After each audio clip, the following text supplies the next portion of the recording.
الحمد لله نحمده ونستعينه ونستغفره ونؤمن به ونتوكل عليه ونعوذ بالله من شرور أنفسنا ومن سيئات أعمالنا من يهده الله فلا مضل له ومن يضلل فلا هادي له ونشهد أن لا إله إلا الله وحده لا شريك له ونشهد أن محمدا عبده ورسوله أما بعد فقد قال الله تعالى في القرآن الكريم والفرقان المجيد أعوذ بالله من الشيطان الرجيم بسم الله الرحمن الرحيم يا أيها الذين آمنوا اتقوا الله حق تقاته ولا تموتن إلا وأنتم مسلمون يا أيها الناس اتقوا ربكم الذي خلقكم من نفس واحدة وخلق منها زوجها وبث منهما رجالا كثيرا والنساء واتقوا الله الذي تساءلون به والأرحام إن الله كان عليكم رقيبا يا أيها الذين آمنوا اتقوا الله وقولوا قولا سديدا يصلح لكم أعمالكم يغفر لكم ذنوبكم ومن يطع الله ورسوله فقد فاز فوزا عظيما صدق الله العظيم إن أصدق الحديث كتاب الله وخير الهدي هدي محمد صلى الله عليه وسلم شر الأمور محدثاتها كل محدثة بدعة وكل بدعة ضلالة وكل ضلالة في النار صدق رسول صلى الله عليه وسلم அளவற்ற அருளாளனும் நிகரற்ற பேரன்புடையவனுமாகிய எல்லாம் வல்ல ஏக இறையவனை போற்றியவனாக சாந்தியும் சமாதானமும் சத்திய தூதரின் மீதும் முத்தமத்தோழர்கள் மீதும் நம் அத்துணை பேர் மீதும் நின்று நிலவட்டுமாக என்று உரைத்தவனாக என்னுடைய இந்த உரைக்குள்ளே செல்கின்றேன். அன்பார்ந்த சகோதரர்களே, அல்லாஹ்வினுடைய அருள்நிறை மாதமான ரமலான் இன்னும் ஓரிரு தினங்களிலே நம்மை வந்து அடையவிருக்கிறது. அதிலே 1000 மாதங்களை விட சிறந்த நாள் ஒன்று உள்ளது. அந்த நாளை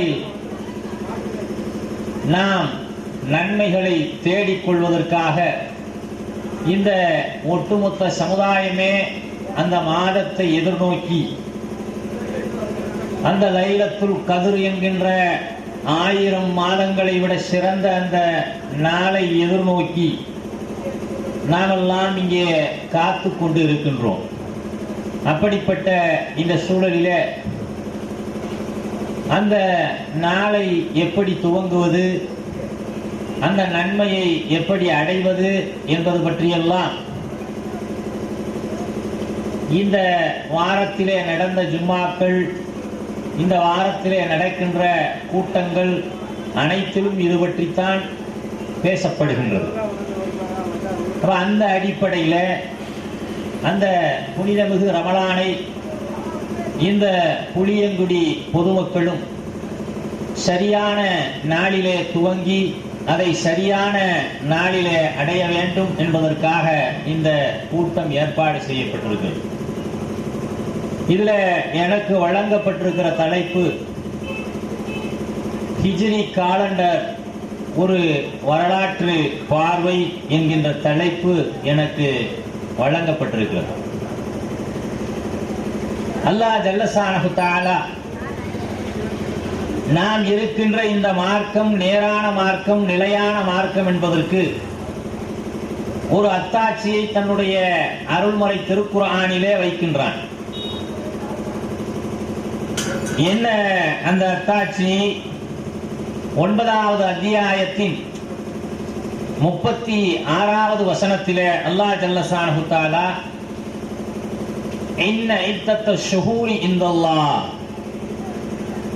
நிச்சயமாக அல்லாஹ்விடத்திலே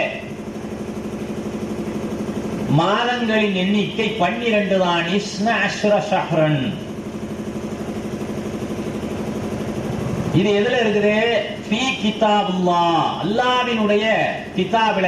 எந்த கிதாபு?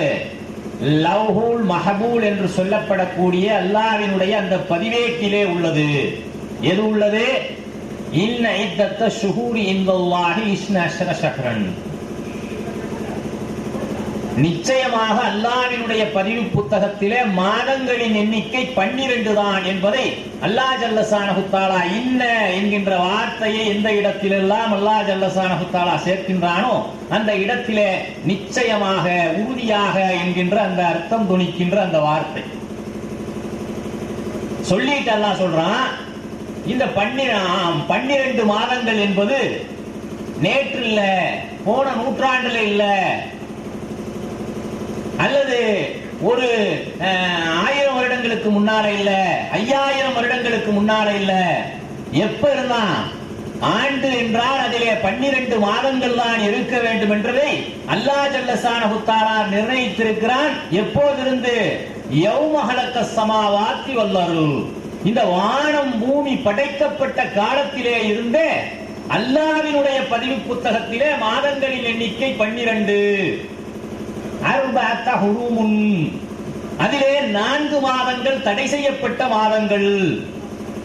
அதிலே 4 மாதங்கள் தடை செய்யப்பட்ட மாதங்கள் என்று அல்லாஹ் ஜல்லஷானஹு தஆலா கூறுகின்றான். அப்ப அல்லாஹ் ஜல்லஷானஹு தஆலா இந்த விஷயத்தை சொல்லிவிட்டு ذَلِكَ دِينُ الْقَيِّمُ, இதுதான் நேரான மார்க்கம், நிலையான மார்க்கம் என்பதற்கு அல்லாஹ் ஜல்லஷானஹு தஆலா வைக்கின்ற அத்தாட்சி என்னது? மாதங்களின் எண்ணிக்கை 12. மாதங்களின் எண்ணிக்கை 12 என்பதற்கும் இந்த தீனுல் இஸ்லாம் நேரான நிலையான மார்க்கம் என்பதற்கும் என்ன சம்பந்தம் இருக்கிறது என்கின்ற எண்ணம் நமக்கு வரும். அல்லாஹ் ஜல்லஷானஹு தஆலா இந்த வானம் பூமி படைக்கப்பட்ட நாளிலே இருந்தே மாதங்களின் எண்ணிக்கை 12 என்கின்றான். ஆனால் இன்றைக்கும் உலகத்திலே 13 மாதங்களை கொண்ட நாட்காட்டி இருக்கிறது. 15 மாதங்களை கொண்ட சீன நாட்காட்டி இருக்கிறது இந்த உலகத்திலே. இன்றைக்கு நாம் பின்பற்றிக் கொண்டிருக்கிறோமே இந்த கிரிகோரியன், கிறித்துவ கிரேக்க தெய்வங்களை போற்றுகின்ற கிரிகோரியன் காலண்டர், ஜனவரி, பிப்ரவரி, மார்ச், ஏப்ரல், மே, ஜூன், ஜூலை, ஆகஸ்ட், செப்டம்பர், அக்டோபர், நவம்பர், டிசம்பர் என்று இந்த மாதம் என்பது இப்போது 12 இருக்கிறது. ஆனால் ஒரு காலத்திலே இதிலே 10 மாதங்கள் இருந்தது. ஒரு காலத்திலே இதிலே 11 மாதங்கள் இருந்தது. ஒரு காலத்திலே இது 12 மாதமாக ஆக்கப்பட்டது. ஒரு காலத்திலே நாம் இன்றைக்கு நினைத்துக் கொண்டிருக்கிற ஜனவரி முதல் மாதம் அல்ல, ஏப்ரல் மாதம் முதல் மாதமாக இருந்தது. பின்னர் அது மாற்றப்பட்டது.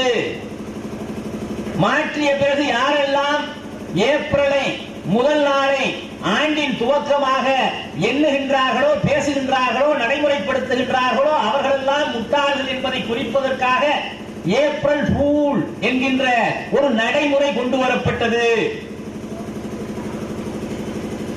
இன்றைக்கும் கூட ஆண்டின் துவக்கமாக ஏப்ரல் தான் வங்கிகளிலேயும் நிதி வர்த்தனையை பரிபாலிக்கின்ற இடங்களிலும் இந்தியாவின் பட்ஜெட், தமிழ்நாட்டின் பட்ஜெட் எல்லாமே அரசாங்கத்திலே இருக்கின்ற அனைத்தும் துவங்குகின்ற நாள் எது? ஏப்ரல். அப்ப இன்றைக்கு சில பேர் கொண்டாடிக்கிட்டு இருக்கான், பிறந்த நாள் கொண்டாடிக்கிட்டு இருக்கான். சில பேர் நம்மாலே ஹாப்பி பர்த்டே அப்படிங்கிறான். என்னப்பா, நான் ஏப்ரல் 4ல பிறந்தேன் அப்படிங்கிறான்.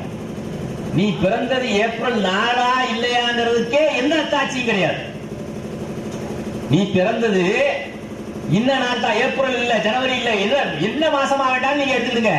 நீங்கள் நினைத்துக் கொண்டிருக்கின்ற இந்த நாள் அந்த நாளாக ஒரு காலத்திலே இல்லை. இன்றைக்கு அது நம் மத்தியிலே ஒரு உயர்ந்த ஒரு காலண்டராக, நடைமுறைப்படுத்துவதற்கு எளிய காலண்டராக நம் மத்தியிலே நம்ம காலண்டரை, ஹிஜ்ரி என்கின்ற இந்த காலண்டரை அல்லாஹ்வும் அல்லாஹ்வுடைய தூதரும் சொன்ன அடிப்படையிலே உருவாக்கப்பட்ட இந்த ஹிஜ்ரி காலண்டரை புறந்தள்ளிவிட்டு கிரேக்க தெய்வங்களை போற்றுகின்ற, கிரேக்க அரசர்களின் குடிமிப்பிடி சண்டைக்கு உள்ளான, கிரேக்க அரசர்களின் கிறுக்குத்தனத்துக்கு உள்ளான, கிறிஸ்துவ கிரிகோரியன் போப் என்கின்றவரால் உருவாக்கப்பட்ட இந்த நாட்காட்டியைத்தான் இன்றைக்கு நாம் பின்பற்றிக் கொண்டிருக்கிறோம். எவ்வளவு பெரிய ஒரு விஷயம்! அல்லாஹ்வும் அல்லாஹ்வுடைய தூதரும் சொன்ன அடிப்படையிலே உத்தமர் உமர் ரலியல்லாஹு அன்ஹு, எவருடைய நாவிலே அல்லாஹ் பேசுகின்றான் என்று அண்ணல் நபிகளார் சொன்னார்களோ அந்த உமர் ரலியல்லாஹு அன்ஹுவும் ஒட்டுமொத்த சஹாபாக்களும் உருவாக்கிய ஹிஜ்ரி காலண்டர், ஹிஜ்ரி என்கின்ற அந்த வார்த்தை இன்றைக்கு எப்போது தேவைப்படுகின்றது? நம்ம வீட்டுல ஏதாவது கல்யாணம் பத்திரிக்கை அடிக்கணும்னா அப்ப மட்டும் தேவைப்படும். எப்போ? நம்ம வாழ்க்கையிலேயே ஒரே ஒரு நாளைக்கு தேவைப்படும். ஏன் கல்யாண பத்திரிகையில போடலன்னா நிகழும் ஹிஜ்ரி ஆண்டு இத்தனாவது ஆண்டுல இத்தனாவது மாசத்துல எங்க கல்யாணம் நடக்குது, நீங்க வந்து வாழ்த்துங்க என்று சொல்லலன்னா அந்த கல்யாணமே செல்லாது. அதனால என்னப்பாங்க, கண்டிப்பா கட்டாயமா போடுவாங்க. செல்லாதுதானே? ஹிஜ்ரின்னு போடாட்டிக்கா அந்த கல்யாணம் செல்லாது. அதற்கு மட்டும்தான் என்ன செய்யப்படுது? ஒரு முஸ்லீமுடைய வாழ்விலே ஹிஜ்ரி என்கின்ற வார்த்தை பயன்படுத்தப்படுகின்றது. இது வெறும் வார்த்தை அல்ல, ஒரு முஸ்லீமினுடைய வாழ்க்கை. ஒரு முஸ்லீமினுடைய வாழ்க்கை எதன் அடிப்படையிலே அமைக்கப்பட்டிருக்க வேண்டும் என்று சொன்னால் ஹிஜ்ரி என்கின்ற அந்த ஆண்டு கணக்கின் அடிப்படையிலே அமைக்கப்பட்டிருக்க வேண்டும். ஆனால் இந்த சமுதாயத்தின் அவல நிலை, வாழ்க்கையிலே ஒரு நாள் வாழ்க்கை பூராவும் பின்பற்ற வேண்டிய அந்த வார்த்தை வாழ்விலே ஒரே ஒரு நாள் பத்திரிகையிலே போடுவதற்காக மட்டும், திருமண பத்திரிகையிலே போடுவதற்காக மட்டும் பயன்படுத்தப்படுகின்ற ஒரு அவலம். அப்ப ஏன் இந்த அவலம்? இந்த சமுதாயம் வரலாற்றை மறந்துவிட்டது. வரலாற்றை அறியாத சமுதாயம் ஒருபோதும் வரலாறு படைக்க முடியாது.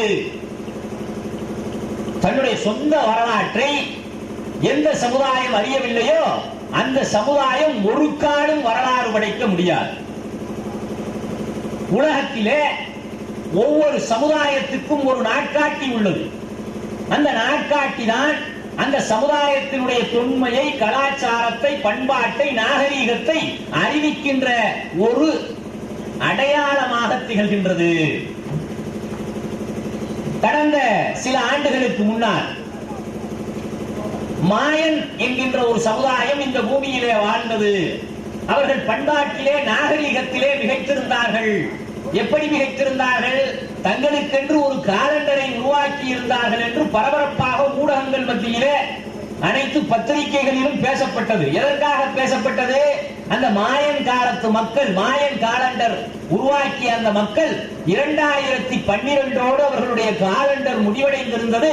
ஆகையினால் 2012 அவளோடு முடிவதால் 2012 இந்த உலகம் அழிந்துவிடும் என்று நம்பப்பட்டது. அந்த நம்பிக்கை செய்திகளானது 2012 நடந்த சம்பவம். மாயன் மாயன் மாயன் ஒரே எல்லா இடத்துலையும் ஒரே பேச்சு. ஏன்? பல்லாயிரம் ஆண்டுகளுக்கு முன்னாலேயே அவர்கள் காலண்டரை கண்டுபிடித்து வைத்திருந்தார்கள். நாகரீகமிக்க சமுதாயம். ஒரு சமுதாயத்தினுடைய அடையாளமாக நாட்காட்டி பார்க்கப்படுகிறது. ஏன் பார்க்கப்படுகின்றது? அதிகாலையிலே எழுந்தால், ஒரு மனிதன் எழுந்தால் அவன் இந்த நாள் எந்த நாள் என்று அவனுக்கு தெரிய வேண்டும். தெரியாம எந்த வேலையும் நடக்காது.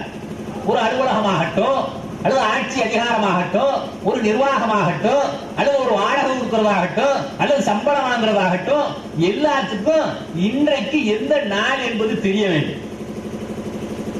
அப்படி தெரிஞ்சாதான் அவன் என்ன செய்ய முடியும்?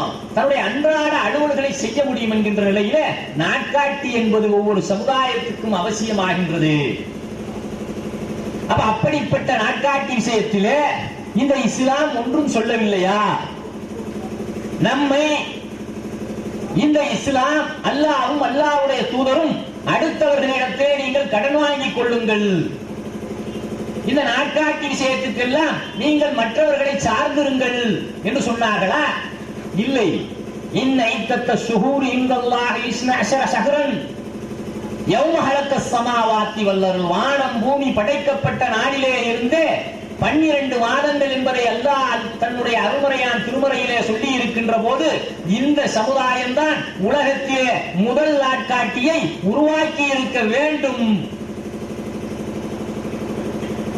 அப்ப என்ன, நம்ம வரலாறு நமக்கு தெரியாததால, நம்மிடத்திலே உள்ள சரக்கு நமக்கு தெரியாததாலே நாம் என்ன செய்யறோம்? அச்சய பாத்திரத்தை வைத்துக் கொண்டு பிச்சை எடுக்கின்ற மக்களாக, கையிலே வெண்ணையை வைத்துக் கொண்டு நெய்க்கு அழைகின்ற மக்களாக இன்றைக்கு இருந்து கொண்டிருக்கிறோம். அச்சய பாத்திரம்னா என்னது? அது ஒரு கற்பனை. எடுக்க எடுக்க சாப்பாடு வருமா அதுல? அதுல என்னது? எடுக்க எடுக்க குறையாம அல்ல குறையாத அச்சய பாத்திரம் அப்படின்னு சொல்லுவாங்க. அத கையில வச்சுக்கிட்டு ஒருத்தன் ஊடு ஊடா போய் பிச்சை எடுத்தாண்டா எவ்வளவு கைசேதமான நிலைமை சொல்லுவாங்களா இல்லையா? மக்கத்துக்கு போய் நொண்டி பக்கிரிசா காலில் உழுந்த மாதிரி அப்படின்ட்டு. அது மாதிரி என்ன செய்யறான்? நம்மிடத்திலே உலகத்துக்கே வழிகாட்டக்கூடிய கூட்டலில்லா குறைவில்லா அற்புதமான ஒரு நாட்காட்டி சிஸ்டத்தை அல்லாஹ்வுடைய தூதரும் நமக்கு வகுத்தளித்து தந்திருக்கிறார்கள். அதை மறந்துவிட்டு இன்றைக்கு நாம் என்ன செய்து கொண்டிருக்கிறோம்? கிரேக்க தெய்வங்களை போற்றுகின்ற இந்த கிரிகோரியன் காலண்டரை பின்பற்றி கொண்டிருக்கிறோம். சரி, பின்பற்றுறது, நாம் பின்பற்றி கொண்டிருக்கின்ற இந்த காலண்டர் எவ்வளவு கேவலமான ஒரு வரலாற்றை கொண்டது, அதை நாம தெரிஞ்சுக்கிடணுமா இல்லையா? நிச்சயமாக தெரிந்து கொள்ள வேண்டும். எப்படி யூதரும் கிறிஸ்துவனும் தன்னுடைய சித்து வேலைகளால் ஒரு தரமற்ற கேவலமான கிறுக்குத்தனமான காலண்டரை சிறந்தது என்று நம்ப வைத்து இந்த சமுதாயத்தை பின்பற்ற வைத்திருக்கிறார்கள். முதலாவதாக இந்த காலண்டர், நாம் இன்றைக்கு பின்பற்றிக் கொண்டிருக்கிற இந்த கிறிஸ்துவ கிரிகோரியன் காலண்டர் கிரேக்க தெய்வங்களை போற்றுகின்ற ஒரு இணை வைப்பு உள்ளே ஒளிந்திருக்கிறது என்பதை நாம் புரிந்து கொள்ள வேண்டும். நாம சொல்றோம் ஜனவரி, பிப்ரவரி, மார்ச், ஏப்ரல் அப்படின்னு. ஜனவரி என்று சொன்னால் என்ன? அது மாதத்தினுடைய பெயர். ஆனால் அது மாதத்தினுடைய பெயர் அல்ல, ஒரு கிரேக்க கடவுளினுடைய பெயர். ஜானோஸ் என்கின்ற கிரேக்க தெய்வத்தின் பெயரால் தான் ஜனவரி என்று அழைக்கப்படுகின்றது. டிபேரியஸ் என்கின்ற பெண் தெய்வத்தின் பெயரால் தான் பிப்ரவரி என்கின்ற அந்த மாதம் அழைக்கப்படுகின்றது. மார்ச் என்கின்ற கிரேக்க கடவுளரின் பெயரால் மார்ச் மாதம் அழைக்கப்படுகின்றது. ஏப்ரலிஸ் என்று சொல்லப்படுகின்ற வசந்தத்தின் கடவுளான அந்த ஏப்ரலிஸை குறிக்கின்ற விதமாகத்தான் ஏப்ரல் மாதம் அழைக்கப்படுகின்றது. மேஸ் என்கின்ற உலகத்தை தாங்கி நிற்கின்ற அட்லஸ் என்ற ஒரு கிரேக்க கடவுளின் மகளான மேயஸ் என்கின்ற பெண் தெய்வத்தின் பெயரால் தான் மே மாதம் அழைக்கப்படுகின்றது. ஜூனோஸ் என்கின்ற ஒரு கிரேக்க தெய்வத்தின் பெயரால் தான் ஜூன் மாதம் அழைக்கப்படுகின்றது. இப்படி சொன்னா உங்களுக்கு என்ன செய்யாது? இதுல என்ன பெரிய பிரச்சனை இருக்கு? சரி, இப்படி வச்சுக்கோங்க. பிரம்மன் மாதம், சிவன் மாதம், விஷ்ணு மாதம், விநாயகர் மாதம், முருகன் மாதம் என்று இருந்தா நம்மாடு உடனே நின்றுவான். சிறுக்கு இல்லையா அப்படிமா? சரிங்களா? அப்ப வேற பேர்ல இருக்கிறதுனால, வேற மொழியில இருக்கிறதுனால நமக்கு தெரியவில்லை. அது மட்டுமல்லாமல் இந்த 6 மாதங்களுக்கு பின்னால் என்ன வந்துச்சு? 7வது மாசமாக செப்டம்பர் என்கின்ற மாதம் வந்தது. இன்றைக்கு 9வது மாதமாக இருக்கக்கூடிய செப்டம்பர் அன்றைக்கு 7வது மாதம். இது 7வது மாதம் என்பதற்கு அதனுடைய பெயரே சாட்சியாக இருக்கிறது. என்ன சாட்சியாக இருக்கிறது? செமெட்டிக் லாங்குவேஜ் என்று சொல்லுவாங்க. செம்மொழிகள், கிரேக்கம், லத்தீனு, சான்ஸ்கிரிட், இது போன்ற தமிழ் போன்ற செம்மொழிகளிலே ஆரம்பகால மொழிகள்ல எல்லா வார்த்தையும் ஒரே மாதிரி தானே வரும். பிற்காலத்துலதான் அது பிரிஞ்சு மாறிடும். ஆனால் இந்த எண்களுடைய எண்ணிக்கை ஏறத்தாழ உலகத்திலே இருக்கின்ற செம்மொழிகள் எல்லாம் ஒரே மாதிரியாகத்தான் இருக்கின்றது. இந்த செப்டம்பர் எதிலிருந்து வந்தது தெரியுமா? அதனுடைய அந்த சப்து டே சொல்லுவோமா இல்லையா? யூதர்களின் சப்து டே, 7வது நாள். சப்த ஸ்வரங்கள், சப்த ரிஷிகள், அப்புறம் என்னது? இது போன்றெல்லாம் சப்த நாடி, 7 நாடி. சப்துன்னா என்னது? 7. இந்த சப்துல இருந்துதான் செப்டம்பர் என்கின்ற இந்த மாதம் என்னது 7வது மாதமாக இருந்தது. இன்றைக்கு யாராவது 10வது மாதத்துல பிறந்த நாள் கொண்டாடினீங்கன்னா கொஞ்சம் சிந்திச்சு நீங்க கொண்டாடுறது சரியான செப்டம்பர் மாதம் தானா அப்படிங்கறத நீங்க சிந்திச்சுக்குங்க. அடுத்ததாக அக்டோபர், இன்றைக்கு 10வது மாதமாக இருக்கக்கூடிய அக்டோபர் அன்றைக்கு 8வது மாதமாக இருந்தது என்பதற்கு அதனுடைய பேரே சாட்சியாக இருக்கிறது. ஆட் செமெட்டிக் லாங்குவேஜ்ல எல்லாம் ஆட், அஸ்ட, ஆக்ட் என்கின்ற இந்த வார்த்தை 8க்கு பயன்படுத்தப்படும். அந்த அடிப்படையிலே அக்டோபர். அடுத்தது என்னது? நவம்பர், நவயுகம், நவராத்திரி, நவரத்தினம் என்றெல்லாம் 9ஐ குறிக்க பயன்படுத்தப்படுகின்ற இந்த நவம்பர், நவ என்கின்ற வார்த்தையின் அடிப்படையிலே நவம்பர். டிசம்பர் இன்றைக்கு 12வது மாதமாக இருக்கிறது. அன்றைக்கு அது என்னவாக இருந்தது? 10வது மாதமாக இருந்தது என்பதை அதனுடைய பேரே அறிவிக்கிறது. தச, தசாவதாரம், தசாப்தம், தசம், தசமம் என்றெல்லாம் சொல்கின்ற இந்த வார்த்தையின் அடிப்படையிலே பிறந்ததுதான் திச, டிசம்பர். இன்றைக்கு அது 12வது மாதம். சரி, அப்ப இடையில ஜூலையும் ஆகஸ்டும் எப்படி சேர்ந்தது? இவை எப்படி பின்னுக்கு தள்ளப்பட்டன என்று பார்த்தோமானால், இந்த ஜூலியஸ் சீசர் என்கின்ற கிரேக்க மன்னர் தான் என்ன செய்யறாரு? இந்த கடவுளர்களின் வரிசையில எந்த கடவுளர்கள்?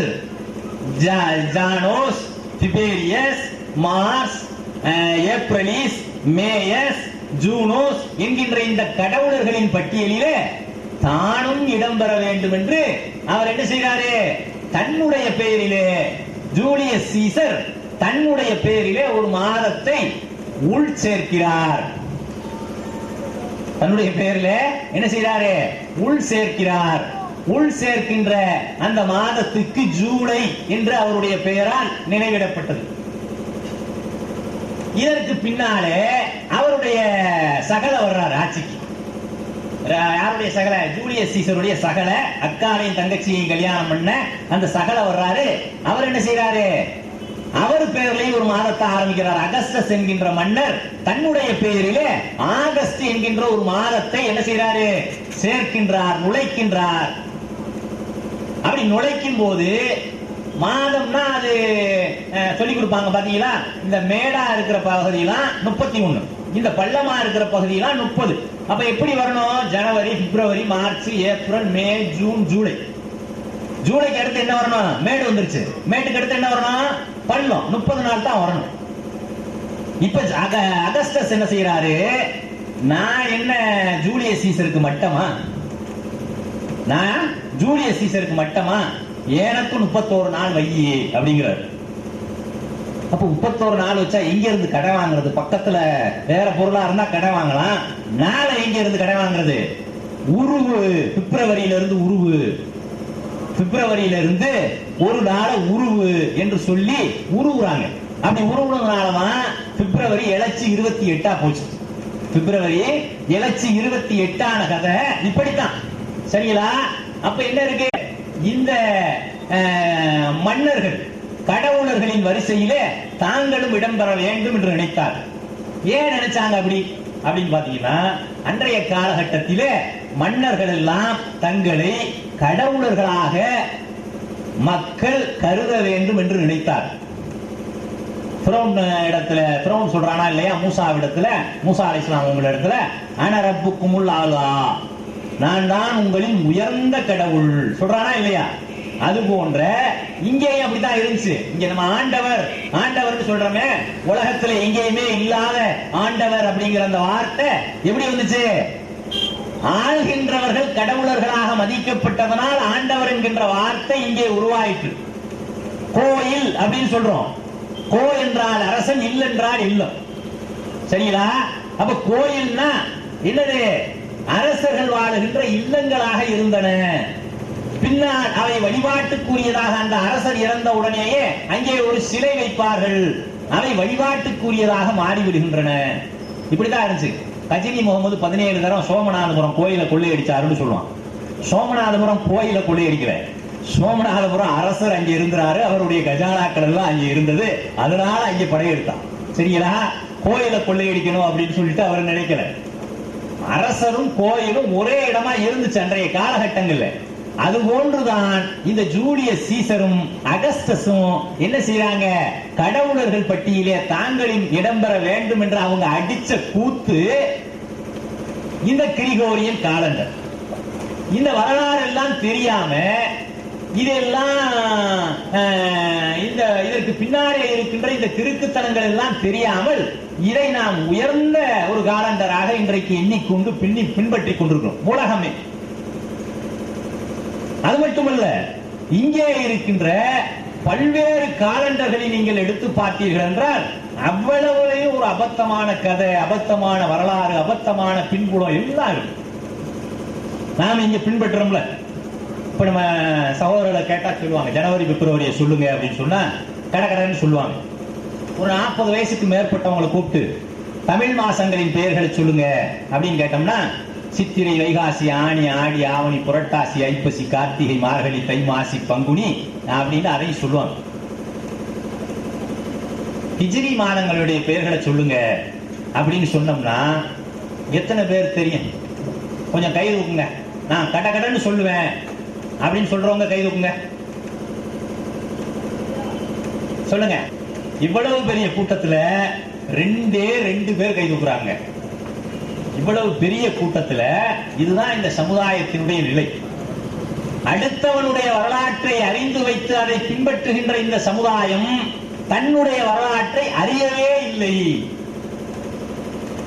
அப்ப என்ன இல்ல, நம்முடைய கையிலே இருக்கின்ற இதை பற்றி தெரியவில்லை. இந்த ஹிஜ்ரியினுடைய பின்னாலே இருக்கின்ற வரலாற்று வழிகளை தெரியவில்லை. அப்ப என்ன செய்யறாங்க, இங்கே இருக்கின்ற இந்த தமிழ் காலண்டரை எடுத்துக்கிடுங்க. இதுக்கு வருடம் துவங்கிய உடனேயே ஒரு பெரிய பிரச்சனை வந்துடும். என்ன பிரச்சனை வரும்? சித்திரை தான் முதல் மாதம், ஆண்டினுடைய துவக்கம் என்று யார் சொல்லுவா?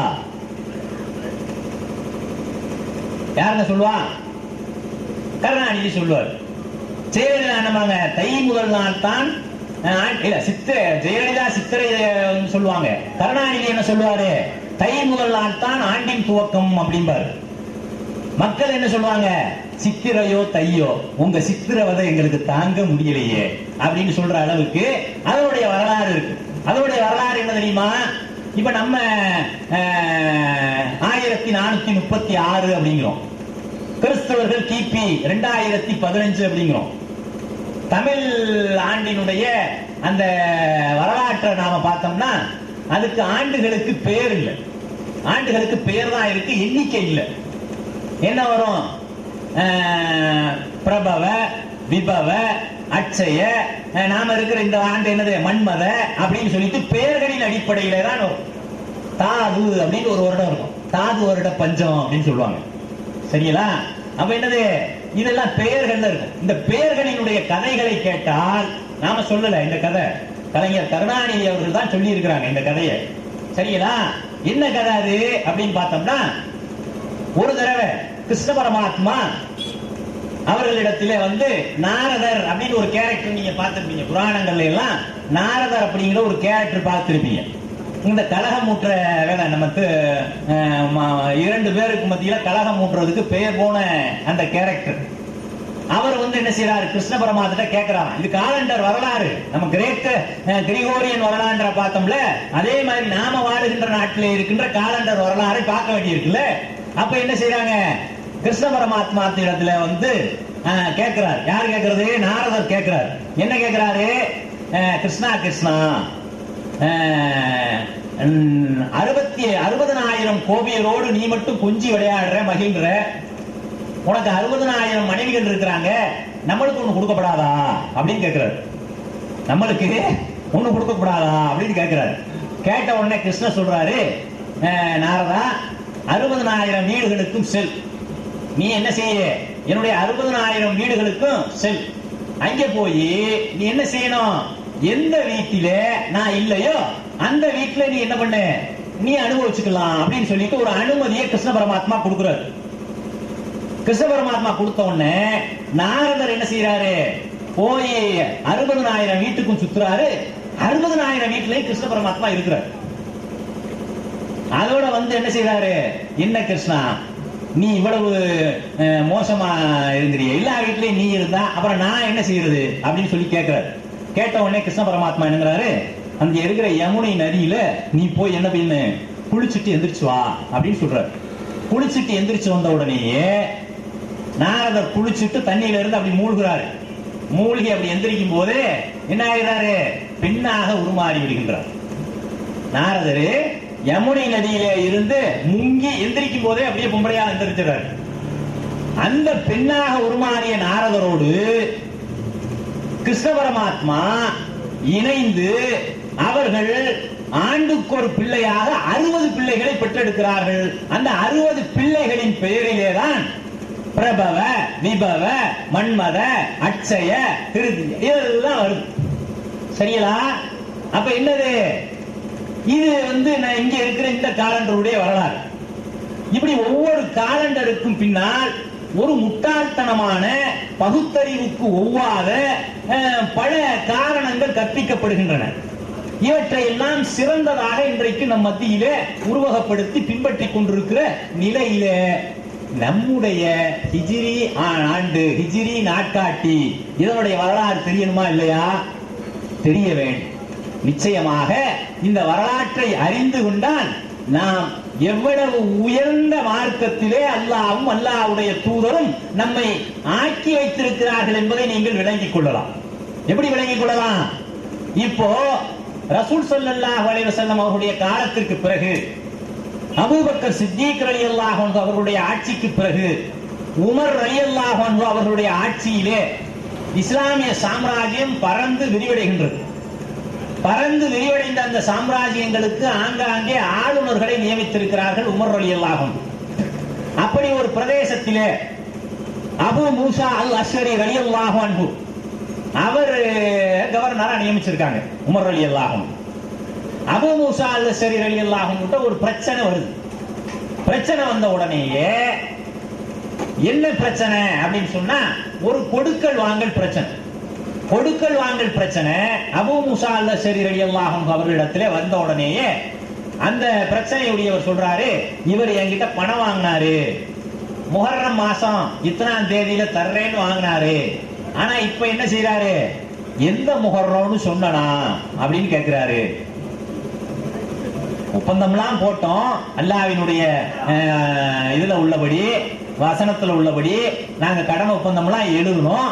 ஆனா இப்ப என்ன செய்யறாரு அவரு, முஹர்ரம் தானப்பா எழுதணும், என்ன முஹர்ரம் சொன்னமா அப்படின்னு கேட்கிறாரு. நம்மால் சொல்லுவான்ல, சனிக்கிழமை வாங்க தர்றேன் அப்படிமா. கடையில போய் சரக்க போட்டுவிட்டு காசு கேட்டா சனிக்கிழமை வாங்க, மறுபடியும் என்னமாங்க அடுத்த சனிக்கிழமை வாங்க, மறுபடியும் அடுத்த சனிக்கிழமை வாங்க. சனிக்கிழமைன்னு தானே சொன்னேன், இந்த சனிக்கிழமைன்னு சொன்னா அப்படின்னு சொல்ற மாதிரி அவர் நின்றுருக்காரு. அந்த காலத்துல ஒரு ஆளு முஹர்ரம் மாதம் எழுதணும், முஹர்ரம் மாதத்துல தர்றேன், எந்த முஹர்ரம் சொன்னமா அப்படின்னு கேட்கிறார். இது ஒரு பிரச்சனை. ஏன் இந்த பிரச்சனை வந்துச்சு? ஏன் என்று சொன்னார், அன்றைய வழக்கத்திலே என்ன இல்ல, ஆண்டுகளை எண்ணிக்கையிலே குறிப்பிடுகின்ற வழக்கம் அன்றைக்கு இல்லை. எப்படி குறிப்பிடுவாங்க? அப்ப யானை ஆண்டு சொல்லுவாங்க. யானை ஆண்டிலே நபிகள் நாயகம் ஸல்லல்லாஹு அலைஹி வஸல்லம் பிறந்தார்கள். நாம ஹதீஸ்ல பார்க்கிறோம். யானை ஆண்டு அப்படின்னு சொன்னா என்ன? யானை ஆண்டு அந்த ஆண்டிலே நடந்த ஒரு சம்பவத்தின் அடிப்படையிலே சொல்லப்படுகின்ற பெயர் அது. யானை ஆண்டுண்டா அப்ரஹாம் மன்னன் அந்த காபத்துல்லாவை இடிப்பதற்காக யானைப்படையை திரட்டி கொண்டு வந்தானே, அந்த ஆண்டுல தான் ரசூலுல்லாஹ் பிறக்கிறாங்க. அலம் தர கைஃப ஃபஅல ரப்புக ஃபி அஸ்ஹாபில் ஃபீல், யானைப்படையை உமது இறைவன் என்ன செய்தான் என்று நீர் அறிவீரா அப்படின்னு கேட்கிறான் அல்லாஹ்.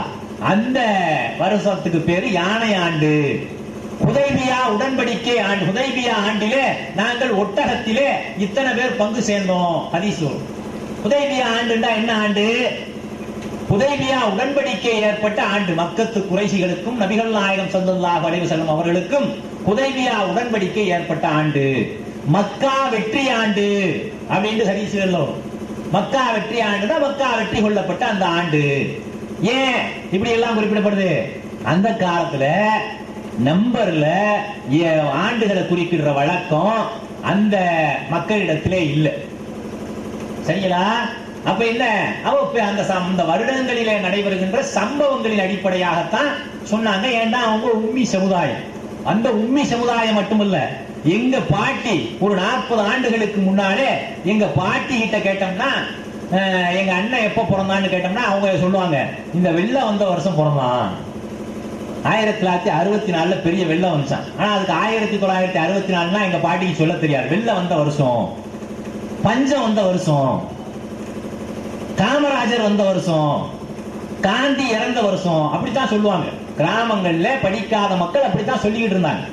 இப்பவே எப்படின்னா 40 வருஷத்துக்கு 1400 வருஷத்துக்கு முன்னாடி எப்படி இருந்திருக்கும். அப்ப இதுல குறிப்பிடப்படாதனால இப்படி ஒரு பிரச்சனை வருது. இந்த பிரச்சனையை சுட்டி காட்டி அபூ மூஸா அல்-அஷ்அரி ரலியல்லாஹு அன்ஹு உமர் ரலியல்லாஹு அன்ஹுக்கு ஒரு கடிதத்தை எழுதுறாங்க. அமீருல் மூமினீனே, இது மாதிரி எல்லாம் பிரச்சனைகள் இருக்கு, உங்களுடைய கடிதம் அனுப்புறீங்க, அந்த கடிதம் எந்த வருடத்து உத்தரவு என்பது எங்களுக்கு தெரியல. ஆட்சியாளர்களாகி கவர்னராகி எங்களுக்கு என்ன தெரியல, மத்திய அரசாங்கத்தில இருந்து நீங்கள் போடுகின்ற இந்த உத்தரவுகள் எந்த வருடத்துக்கான உத்தரவுன்னு தெரியல. ஏன் அப்படி சொல்றாங்க? ஒரு வருஷம் ஆகும், ஒரு வருஷத்துக்கு மேல கூட ஆகும் சில பிரதேசங்களுக்கு கடிதம் போய் சேர்றதுக்கு. ஏன் இன்னைக்கு மாதிரி எஸ்எம்எஸ்ஸா, இமெயிலா, கட்டின உடனே போறதுக்கு வாட்ஸ்அப்பா? அன்னைக்கு என்னது, ஒட்டகத்துல குதிரையில ஏறி அந்த செய்தியை கொண்டு சுமந்து கொண்டு செல்வார்கள். சரிங்களா? இன்றைக்கு கூட இந்த இந்தியன் போஸ்டல் சர்வீஸ் என்னது, இறந்து போன பிறகு கொண்டாந்து வேலை வாய்ப்பு இதை கொடுக்குது, செத்து போன பிறகு கொண்டாந்து சில கடிதங்களை கொடுக்குது. சரிங்களா? அப்ப என்ன இருக்கு, அப்ப அன்றைக்கு அப்படி ஒரு நிலை இருந்ததுனால அபூ மூஸா அல்-அஷ்அரி ரலியல்லாஹு அன்ஹு இந்த கடிதத்தை எழுதுறாங்க. எழுதின உடனேயே உமர் ரலியல்லாஹு அன்ஹுவுக்கு இந்த பிரச்சனையினுடைய தீவிரம் தெரிகின்றது. ஆமா, இது ஒரு முக்கியமான விஷயம் தான். நாம ஒரு அரசாங்கத்தை நடத்துறோம், இந்த அரசாங்கத்தில இருந்து சில உத்தரவுகள் போட வேண்டி இருக்குது. இது எந்த வருடங்களுடைய உத்தரவு என்று தெரிய வேண்டுமானால் என்ன வேண்டி இருக்கு, ஆண்டுகளை எண்ணிக்கையில குறிப்பிட வேண்டிய அவசியம் இருக்கிறது. அப்படின்னா நம்ம என்ன செய்யணும், குறிப்பிட்டு ஆகணும். இனி வர்ற எல்லா கடிதங்கள் உத்தரவுகள் எல்லாத்தையும் இதை குறிப்பிட்டு ஆக வேண்டிய கட்டாயத்தில் இருக்கிறோம் அப்படின்னு சொன்ன உடனேயே மஷூராவை கூட்டுறாங்க. உமர் ரலியல்லாஹு என்ன செய்யல, தன்னிச்சையாக முடிவெடுக்கவில்லை. கலீஃபாவாக இருந்தாலும் தன்னிச்சையாக முடிவெடுக்கவில்லை. ஒட்டுமொத்த சஹாபாக்களையும் கூட்டி என்ன செய்யறாங்க, இப்படி ஒரு பிரச்சனை இருக்கு, என்ன செய்யலாம் அப்படின்னு சொல்லும் போது எங்கே இருந்து ஆண்டை துவங்கலாம் என்கின்ற மஷூரா நடக்குது. ஒரு சிலர் சொல்றாங்க, நம்ம என்ன செய்வோம், நபிகள் நாயகம் ஸல்லல்லாஹு அலைஹி வஸல்லம் பிறந்தாங்களே யானை ஆண்டு, அங்கிருந்து நம்ம துவங்குவோம், அதை ஒண்ணா வச்சு நம்ம என்ன செய்வோம், துவங்குவோம் அப்படின்னு சொல்லி சிலர் சொல்றாங்க.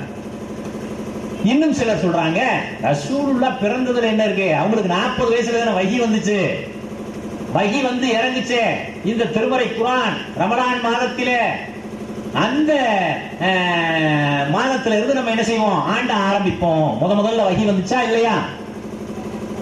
சஹ்ரு ரமலான் அல்லதீன உன்சில ஃபீஹில் குர்ஆன், அல்லாஹ் சொல்றானா இல்லையா? இந்த ரமலான் மாதத்தில் தான் என்ன செஞ்சோம், நாம திருமறை குர்ஆனை முதலாக இறக்கி வைத்தோம். அந்த முதலான அங்கே இருந்து துவங்குவோம் சிலர் சொல்றாங்க. இன்னும் சிலர் சொல்றாங்க, ரசூலுல்லாஹ் பிறந்ததிலேயோ அல்லது வஹி வந்த நாளையோ விட இந்த மார்க்கத்திலே மிகச்சிறந்த நாள் ஒன்று இருக்கிறது.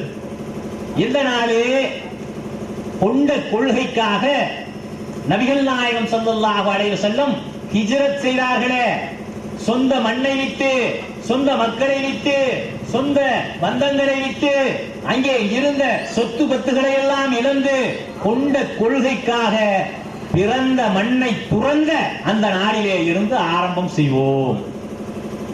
எப்படி பாருங்க, தியாகத்தின் அடிப்படையிலே தான் இந்த ஆண்டின் துவக்கம் இருக்க வேண்டும் என்று என்ன செய்யறாங்க, உமர் ரலியல்லாஹு அன்ஹு மட்டுமல்ல, ஒட்டுமொத்த சஹாபாக்களினுடைய இஜ்மா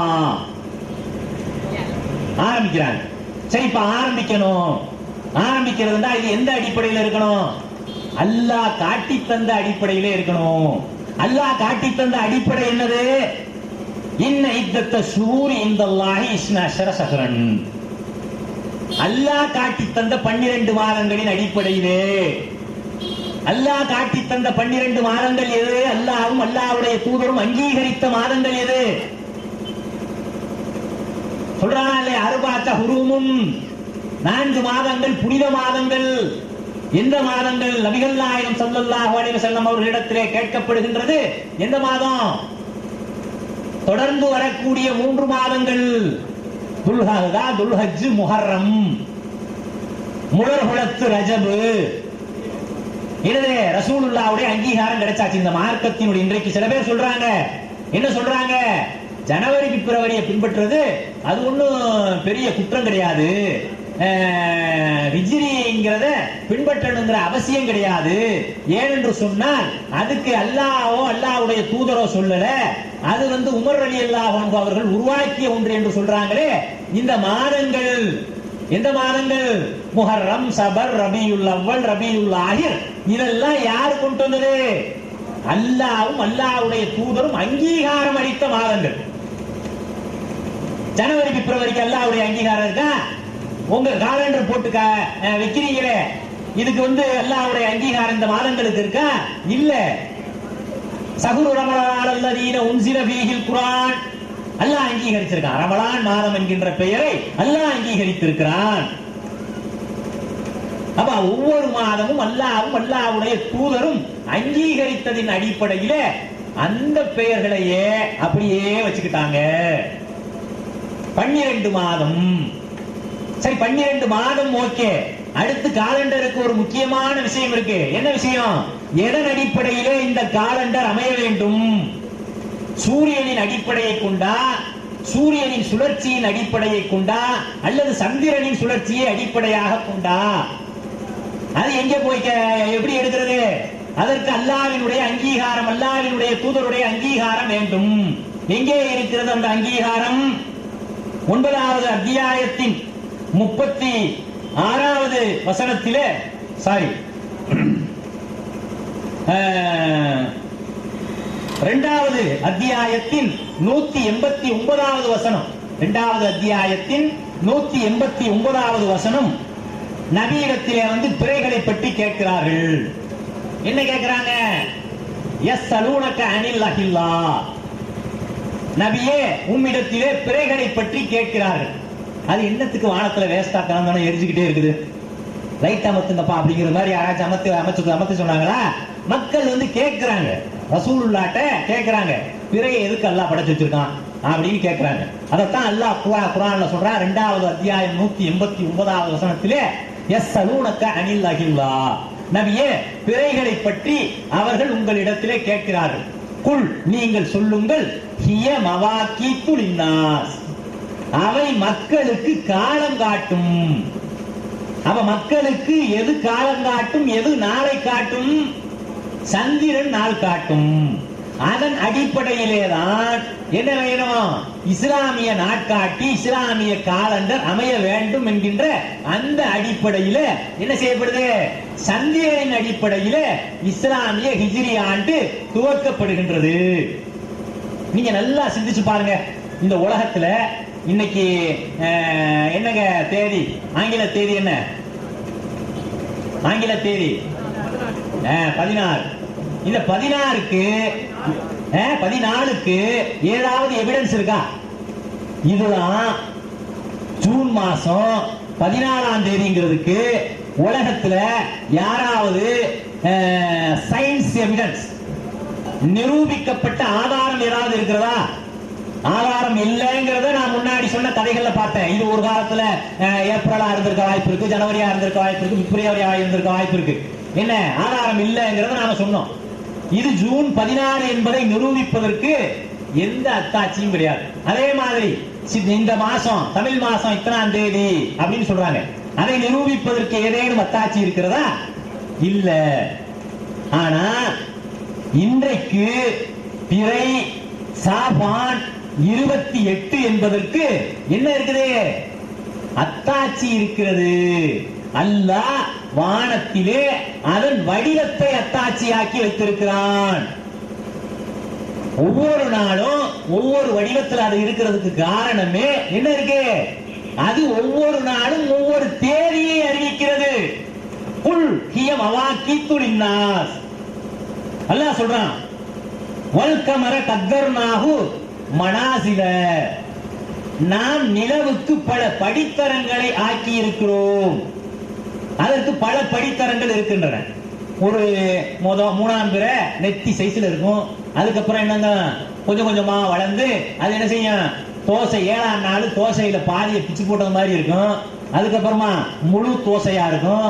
அதுக்கப்புறமா என்னங்க கொஞ்சம் கொஞ்சமா குறைஞ்சு அரை தோசைக்கு வரும். கடைசியா ஒரு நிலை வரும். அந்த நிலையை அல்லாஹ் ஜல்லஷானஹு தஆலா தன்னுடைய திருமறையில சொல்கின்றான்.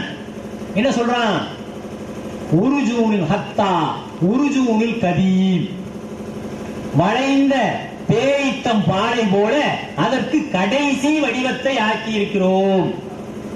அல்லாஹ் ஜல்லஷானஹு தஆலா காலண்டருக்கு உண்டான ஒரு காலண்டரை உருவாக்குவதற்கு உண்டான அத்துணை அடிப்படையையும் அல்லாஹ் ஜல்லஷானஹு தஆலா தன்னுடைய அருள்மறையாம் திருமறை குர்ஆனிலே கூறியிருக்கிறார். இதை வச்சுக்கிட்டு தான் நம்ம என்ன செய்யறோம், எவன்ட்டையோ காலண்டர் சிஸ்டத்தை வாங்கி வச்சுக்கிட்டு உட்கார்ந்துருக்கோம். அப்ப என்ன செய்யறாங்க, இந்த அடிப்படையில அல்லாஹ்வும் அல்லாஹ்வுடைய தூதரும் அடுத்ததாக மாதத்தினுடைய நாட்களின் எண்ணிக்கை எத்தனை? 28 வச்சுக்கலாமா கிறிஸ்துவ காலண்டர் மாதிரி, அல்லது 32 நம்ம தமிழ் காலண்டர் மாதிரி 32 இருக்கலாமா, அல்லது ஆங்கில காலண்டர்ல 31 இருக்குது அது மாதிரி இருக்கலாமா? என்ன இருக்க கூடாது? அல்லாஹ்வினுடைய தூதர் ஸல்லல்லாஹு அலைஹி வஸல்லம் அவர்கள் சொல்கின்றார்கள், மாதம் என்பது 29 அல்லது 30. அப்ப அல்லாஹ் சொன்னதன் அடிப்படையிலே, அல்லாஹ்வினுடைய தூதர் சொன்னதனுடைய அடிப்படையிலே ஹிஜ்ரி ஆண்டு துவக்கப்படுகின்றது. ஹிஜ்ரியே எந்த இடத்துல ஆரம்பிக்கிறதுங்கிறத மட்டும்தான் யார் முடிவு பண்றா? உமர் ரலியல்லாஹு அன்ஹு ஒட்டுமொத்த சஹாபாக்களும் முடிவு செய்றாங்க. மற்ற எல்லாம் அல்லாஹ்வும் அல்லாஹ்வுடைய தூதரும் சொன்ன அடிப்படை. அப்படி உருவாக்கிய அந்த நாட்காட்டி இந்த உலகத்திலே 1924 கிலாஃபத் நீக்கப்படுகின்ற காலகட்டம் வரைக்கும் நடைமுறையிலே இருந்தது. 1924 வரைக்கும் நடைமுறையிலே இருந்தது இந்த உலகத்திலே. அது வரைக்கும் என்ன இல்ல, முஸ்லிம் சமுதாயத்துக்கு மத்தியிலே எந்த குழப்பமும் இல்லை. முஸ்லிம் சமுதாயத்துக்கு மத்தியிலே என்ன இல்ல, இன்றைக்கு நம்ம இடத்திலே இருக்கிறது மாதிரி எந்த குழப்பம் இல்லை. நீங்க வரலாறுகளை எடுத்து படிச்சு பாருங்க. இன்றைக்கு மாதிரி அது சவ்வால் 1, 2, 3 என்று தெரியவில்லை. அந்த நாளிலே இந்த சம்பவம் நிகழ்ந்தது இப்படி ஏதாவது வரலாறு எழுதப்பட்டிருக்குமா? இன்ன தினத்திலே நிகழ்ந்தது தெளிவாக எழுதப்படும். சரிங்களா? அப்ப என்ன இல்ல, 1924 இந்த உலகளாவிய கிலாபத்தை கலீபாவை அத்தாவு துர்க் என்கின்ற இந்த யூத நசராணிகளினுடைய அந்த கைக்கூலியான அந்த அத்தாவு துர்க் என்பவன் என்ன செஞ்சான், கொஞ்சம் கொஞ்சமாக இஸ்லாமிய கொள்கைகளை புறந்தள்ளி அதுவரையிலே நடைமுறையிலே இருந்த அந்த நாட்காட்டியை எப்ப க்ளோஸ் பண்றாரு அத்தாவு துர்க்? டிசம்பர் மாசம் 1926 டிசம்பர் மாசம் 12ஆம் நாள் அதோட அன்றைய ஆட்சியினுடைய அத்துணை விவகாரங்களும் இனி எதன் அடிப்படையிலே இருக்கும்? கிரிகோரியன் அடிப்படையிலே இருக்கும் என்று ஹிஜ்ரி நாட்காட்டியை க்ளோஸ் பண்றாரு. 1926ஆம் ஆண்டு நீக்கிவிட்டு டிசம்பர் மாதத்தை 18 நாட்களோடு முடித்துக் கொண்டு ஜனவரியை துவக்கினார்கள். அப்ப எப்ப வரைக்கும் நடைமுறையில் இருந்திருக்கு? 1926 வரைக்கும் டிசம்பர் 12ஆம் தேதி வரைக்கும் இந்த ஹிஜ்ரி காலண்டர் என்பது தொடர்ச்சியாக உமர் ரலியல்லாஹு அன்ஹு அவர்களுடைய ஆட்சிக்கு பிறகு அப்பாசிய கலீபாக்களாலும் இவங்களாலும் அவர்களுக்கு எதிராக அந்த உமையாக்கள் காலத்திலும் தொடர்ந்து நடைமுறையிலே இருந்து வந்திருக்கு. எவ்வளவு பெரிய உயர்ந்த உன்னதமான ஒரு வழிகாட்டுதல் அல்லாஹ்வும் அல்லாஹ்வுடைய தூதரும் காட்டி தந்த அடிப்படையிலே உத்தமர் உமர் ரலியல்லாஹு அன்ஹு அவருடைய ஆட்சியிலே ஒட்டுமொத்த சஹாபாக்களும் உருவாக்கிய தியாகத்தின் அடிப்படையிலே. ஹிஜ்ரி என்பது பத்திரிகையிலே போடுகின்ற வார்த்தை அல்ல. அந்த வார்த்தைக்கு பின்னாலே ஒரு வரலாறு இருக்கிறது, ஒரு வழி இருக்கிறது. அந்த வழியை எல்லாம் அறியாத சமுதாயமாக இந்த சமுதாயம் இன்றைக்கு என்ன செய்யுது? ஏதோ ஹிஜ்ரி என்பது அது மற்ற நாளையெல்லாம் நம்ம கிரேக்கன்ட்டையும் கிறிஸ்துவன்ட்டையும் யூதன்ட்டையும் வாங்கிக்கலாம். நம்ம இதை மட்டும் என்ன செய்யணும்? பிறைய பார்த்து நோன்பு வச்சு பிறைய பார்த்து நோன்பு விடணும். அதுதான் நம்மளுக்குள்ள வேலை, ஒரே வேலை. இப்படி இருக்கு. இப்ப எவ்வளவு அந்த வரலாறு என்பது யூத கிறிஸ்தவர்களால் தொடர்ச்சியாக இந்த மார்க்கத்துக்குள்ளே பல சூழ்ச்சிகளை உள்ளே அனுப்பி அனுப்பி அனுப்பி அனுப்பி என்ன செஞ்சிருக்காங்க? இந்த நாட்காட்டி சிஸ்டத்தையே நாம நடைமுறைப்படுத்தாத அளவுக்கு நம்மை ஒரு சூழ்ச்சி வலைக்குள்ளே சிக்க வைத்திருக்கிறார். எப்படின்னு பாருங்களேன். இப்ப சொல்லுவாங்க, உங்களுக்கு ஒரு பழமொழி சொல்லுவாங்க, அமாவாசைக்கும் அப்துல் காதருக்கும் என்ன சம்பந்தம்? அமாவாசைக்கும் அப்துல் காதருக்கும் என்னமோ நிலவுக்கும் நம்மளுக்குமே சம்பந்தமே இல்லாத மாதிரி என்ன செய்வான்? அமாவாசைக்கும் அப்துல் காதருக்கும் என்ன சம்பந்தம்? உண்மையிலேயே இது சரியா? அமாவாசைக்கும் அப்துல் காதருக்கும் தான் சம்பந்தம் இருக்கிறது. இந்த உலகத்திலே சந்திர அடிப்படையிலே தங்களினுடைய அமல்களை அமைத்துக் கொள்ள வேண்டிய, தங்களுடைய இபாதத்துகளை வணக்க வழிபாடுகளை செய்ய வேண்டிய சமுதாயம் இந்த சமுதாயம். வேற எந்த சமுதாயமாவது இருக்குதா? நமக்குத்தான் கட்டளையிடப்பட்டிருக்கிறோம். நபிகள் நம்ம என்ன நினைக்கிறோம்? பெருநாளைக்கும் நோன்பு ரமலானுக்கும் ஹஜ்ஜுக்கு மட்டும் பிற பார்த்தா போதும் அப்படின்னு நினைக்கிறோம். ரமலானுக்கும் ஹஜ்ஜுக்கு மட்டுமா? ஒவ்வொரு மாதமும் நபிகள் நாயகம் ஸல்லல்லாஹு அலைஹி வஸல்லம் ஐயாமுல் பீல் நோன்பு வச்சாங்க. ஐயாமுல் பீல் என்னது? வெண்மையான நாட்கள். 13, 14, 15 அல்லது 14, 15, 15 இப்படி வரும். இந்த வெண்மையான நாட்களிலே நபிகள் நாயகம் ஸல்லல்லாஹு அலைஹி வஸல்லம் நோன்பு வைத்தார்கள். நாம வைக்கணுமா இல்லையா? எதை பார்த்துக்கு? கிரிகோரியன் காலண்டரை பார்த்து வைப்பீங்களா அல்லது சித்திரை வைகாசி பார்த்து வைப்பீங்களா? அடுத்தது என்னது? நம்முடைய இந்த ஒவ்வொரு அமலும் ரமலான், சகுரு ரமலான் அல்லது ரமலான் மாதத்தை எப்படி அடையணும்? பிறையை பார்த்து தான் அடையணும். சந்திரனின் அடிப்படையில் எப்படி முடிக்கணும்? பிறையை பார்த்து தான் என்ன செய்யணும்? அந்த பிறையினுடைய அடிப்படையிலே தான், பிறையினுடைய காட்சியின் அடிப்படையிலே தான் நம்ம முடிக்கணும். சரி, ரமலான் முடிஞ்சிருச்சு. அடுத்தது என்னது? சவ்வால். 6 நோன்பு வைக்கணும். எப்படி வைக்கிறது? ஜனவரி பிப்ரவரி காலண்டரை பார்த்து வைக்க முடியுமா? அடுத்து இதா அல்லாஹ் ஜல்லஷானஹு தஆலா தன்னுடைய அருள்மறையாம் திருமறையிலே கணவனை இழந்த பெண்கள் காத்திருப்பு இருக்க வேண்டிய அந்த இதா 4 மாதம் 10 நாள் எப்படி ஜனவரி 31, 28 கொண்ட நாட்களிலே வைக்கலாமா? இல்லை அல்லாஹ்வும் அல்லாஹ்வுடைய தூதரும் சொன்ன 29, 30 நாட்களிலே வைக்க வேண்டுமா? பால்குடி 2.5 ஆண்டுகள் எதன் அடிப்படையிலே இருக்க வேண்டும்? ஜனவரி பிப்ரவரி அடிப்படையிலையா? இப்ப சொன்னார ஜக்காத்து ஆண்டுதோறும் வழங்க வேண்டும் என்று எதன் அடிப்படையில?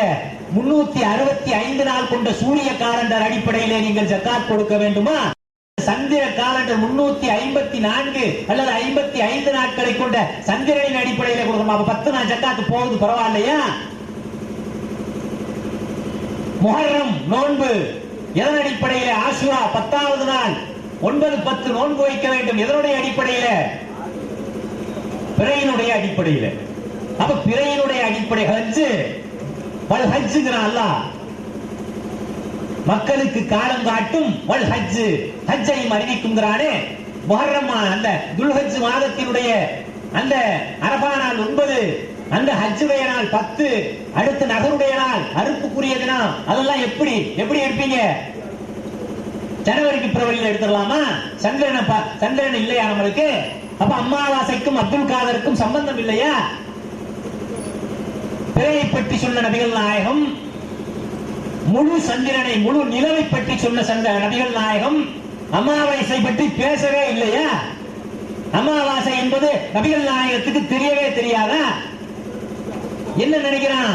அமாவாசைக்கும் அப்துல் காதருக்கும் சம்பந்தம் இல்ல, அமாவாசைக்கு அடுத்தனா பாட்டியம்ம அப்படிங்கிறான். அது என்னடா பாட்டிமை அப்படின்னா, இவன் இன்னும் இந்த பாட்டி நிலவுல வட சுட்ட கதையிலே இருக்கிறான். அமாவாசைக்கு அடுத்தனா பாட்டிமை. என்ன பாட்டிமை?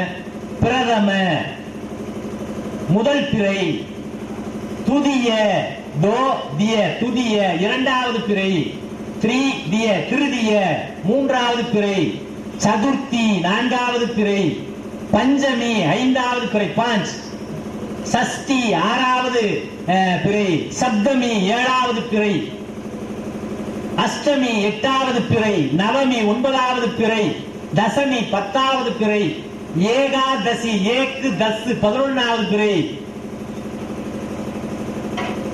துதியாதஸ் அதுக்கு என்னது? தோதஸ் 12, திருதியாதசி 13வது பிறை சதுர்த்தசி, 14வது பிறை பூர்ணமி, பூரண சந்திரன். இவன் பாட்டியம்மங்க, அமாவாசைக்கு அடுத்த நாள் பாட்டியம்ம. அப்ப என்ன இது? நிலவை பற்றிய எந்த அடிப்படையும் தெரியாமல் என்ன செய்யறது? நிலவு எந்த பக்கத்துல உதிக்கும், எந்த பக்கத்துல மறையும் என்பது கூட அடிப்படை அறிவில்லாதவர்கள் இந்த சமுதாயத்திலே ஆலிம்களாக, மிகப்பெரிய அறிஞர்களாக மதிக்கப்படுகின்றார்கள். ஒரு மிகப்பெரிய அறிஞர் சொல்றார், சந்திரன் சூரியன் கிழக்க தோன்றி மேற்க மறையும், சந்திரன் என்னவா மேற்க தோன்றி கிழக்க மறையும். ஒரு மிகப்பெரிய அறிஞர் சொல்றார். அது என்னது? இந்த மார்க்கத்துக்கு விஞ்ஞான விளக்கம் எல்லாம் கொடுக்கக்கூடிய ஒரு அற்புதமான அறிஞர். சரிங்களா? அவர் சொல்றாரு, சந்திரன் மேற்க உதிச்சு கிழக்க மறையுது, அப்படியே ஆப்போசிட் அப்படிங்கிறார். இதுதான் இந்த சமுதாயத்திலே இருக்கின்ற ஆலிம்கள், அறிஞர்கள், பெருந்தகைகளுடைய ஏன் இந்த நிலையை? ஏன் என்று சொன்னால் இவர்களுக்கு அறிவியல் பற்றிய அறிவு இல்லை. குர்ஆனுடைய அறிவு இருந்தது, ஹதீதுகளுடைய அறிவு இருந்ததே தவிர அறிவியல் பற்றிய அறிவு இல்லை. அதற்கு அடிப்படை காரணம் இருக்கிறது. என்ன காரணம் இருக்கிறது? எந்த உலகத்திலேயே யார் முட்டா பயலோ, யார் இந்த ஊர்ல வந்து கிறிஸ்தவம் பண்ணுவானோ, யார் அநியாயம் பண்ணுவானோ அவனை பிடிச்சு மதரசாவுக்கு அனுப்பிச்சு ஆலிமாக்கிறது. அவரை பிடிச்சு என்னங்கிறது? மதரசாவுக்கு அடிச்சு ஆலிமாக்கிறது. சரி, அங்கேயாவது இல்மு, இந்த உலகத்தினுடைய இல்மு கற்றுக் கொடுக்கப்படுகின்றதா? தினத்தந்தி படிக்கக்கூடாது. மதரசாக்கள்ல இன்றைக்கும் இருக்கின்ற ஒரு நிலைமை என்னது?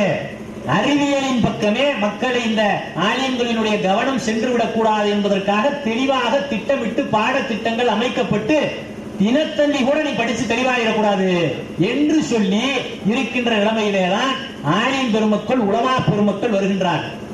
இவர்கள் இந்த பிறையினுடைய வசனங்களையும் விஞ்ஞான அடிப்படையிலான விளக்கங்களையும் எப்படி அணுகுவார்கள் என்பதை நாம் சிந்திக்க வேண்டும். எவ்வளவு உயர்ந்த விஷயம் தெரியுமா நம்ம கையில இருக்கிறது? 1952 ஜவஹர்லால் நேரு அவர்கள் ஒரு காலண்டர் ரிஃபார்ம் கமிட்டி அமைக்கிறார். காலண்டர் ரிஃபார்ம் கமிட்டி இந்த உலகத்தில் இருக்கிற எல்லா காலண்டர், சூரிய அடிப்படையிலான எல்லா காலண்டர்களும் எரரா இருக்குது. நாம இந்தியாவுக்கென்று ஒரு காலண்டரை உருவாக்க வேண்டும், அரசுக்கென்று ஒரு காலண்டரை உருவாக்க வேண்டும் என்று ஒரு காலண்டரை உருவாக்க திட்டமிடுகின்றார்கள்.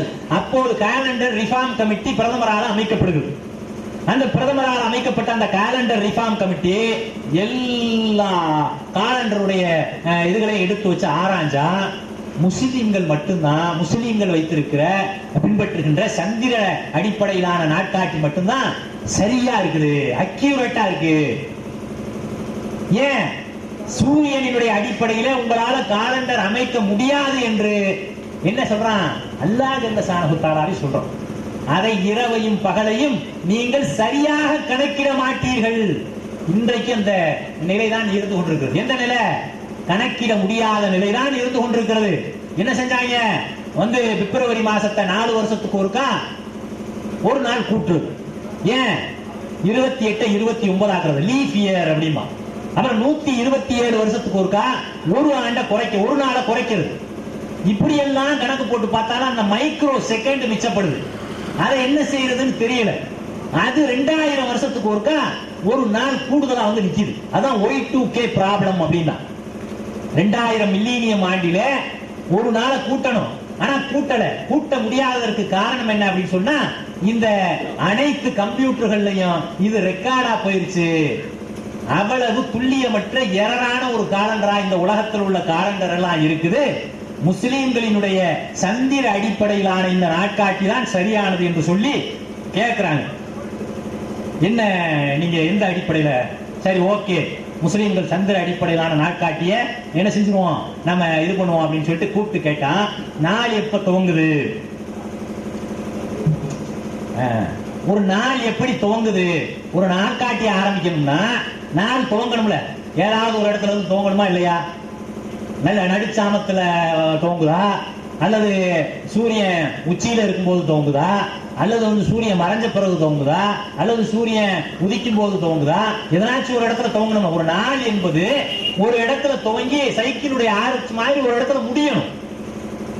அப்பதான் நாளினுடைய துவக்கமும் ஒரு நாட்காட்டி அமைக்கிறது முக்கியமான விஷயம். எந்த இடத்துல துவங்கி எந்த இடத்துல முடியுது. நள்ளிரவில் கொண்டாடுறான்ல, நாள் துவங்குகின்றது நள்ளிரவில், ஹாப்பி நியூ இயர் அப்படிங்கிறான். ராத்திரி நடுக்குழு சாமத்துல 12 மணிக்கு நாள் துவங்குது அப்படிங்கிறான்.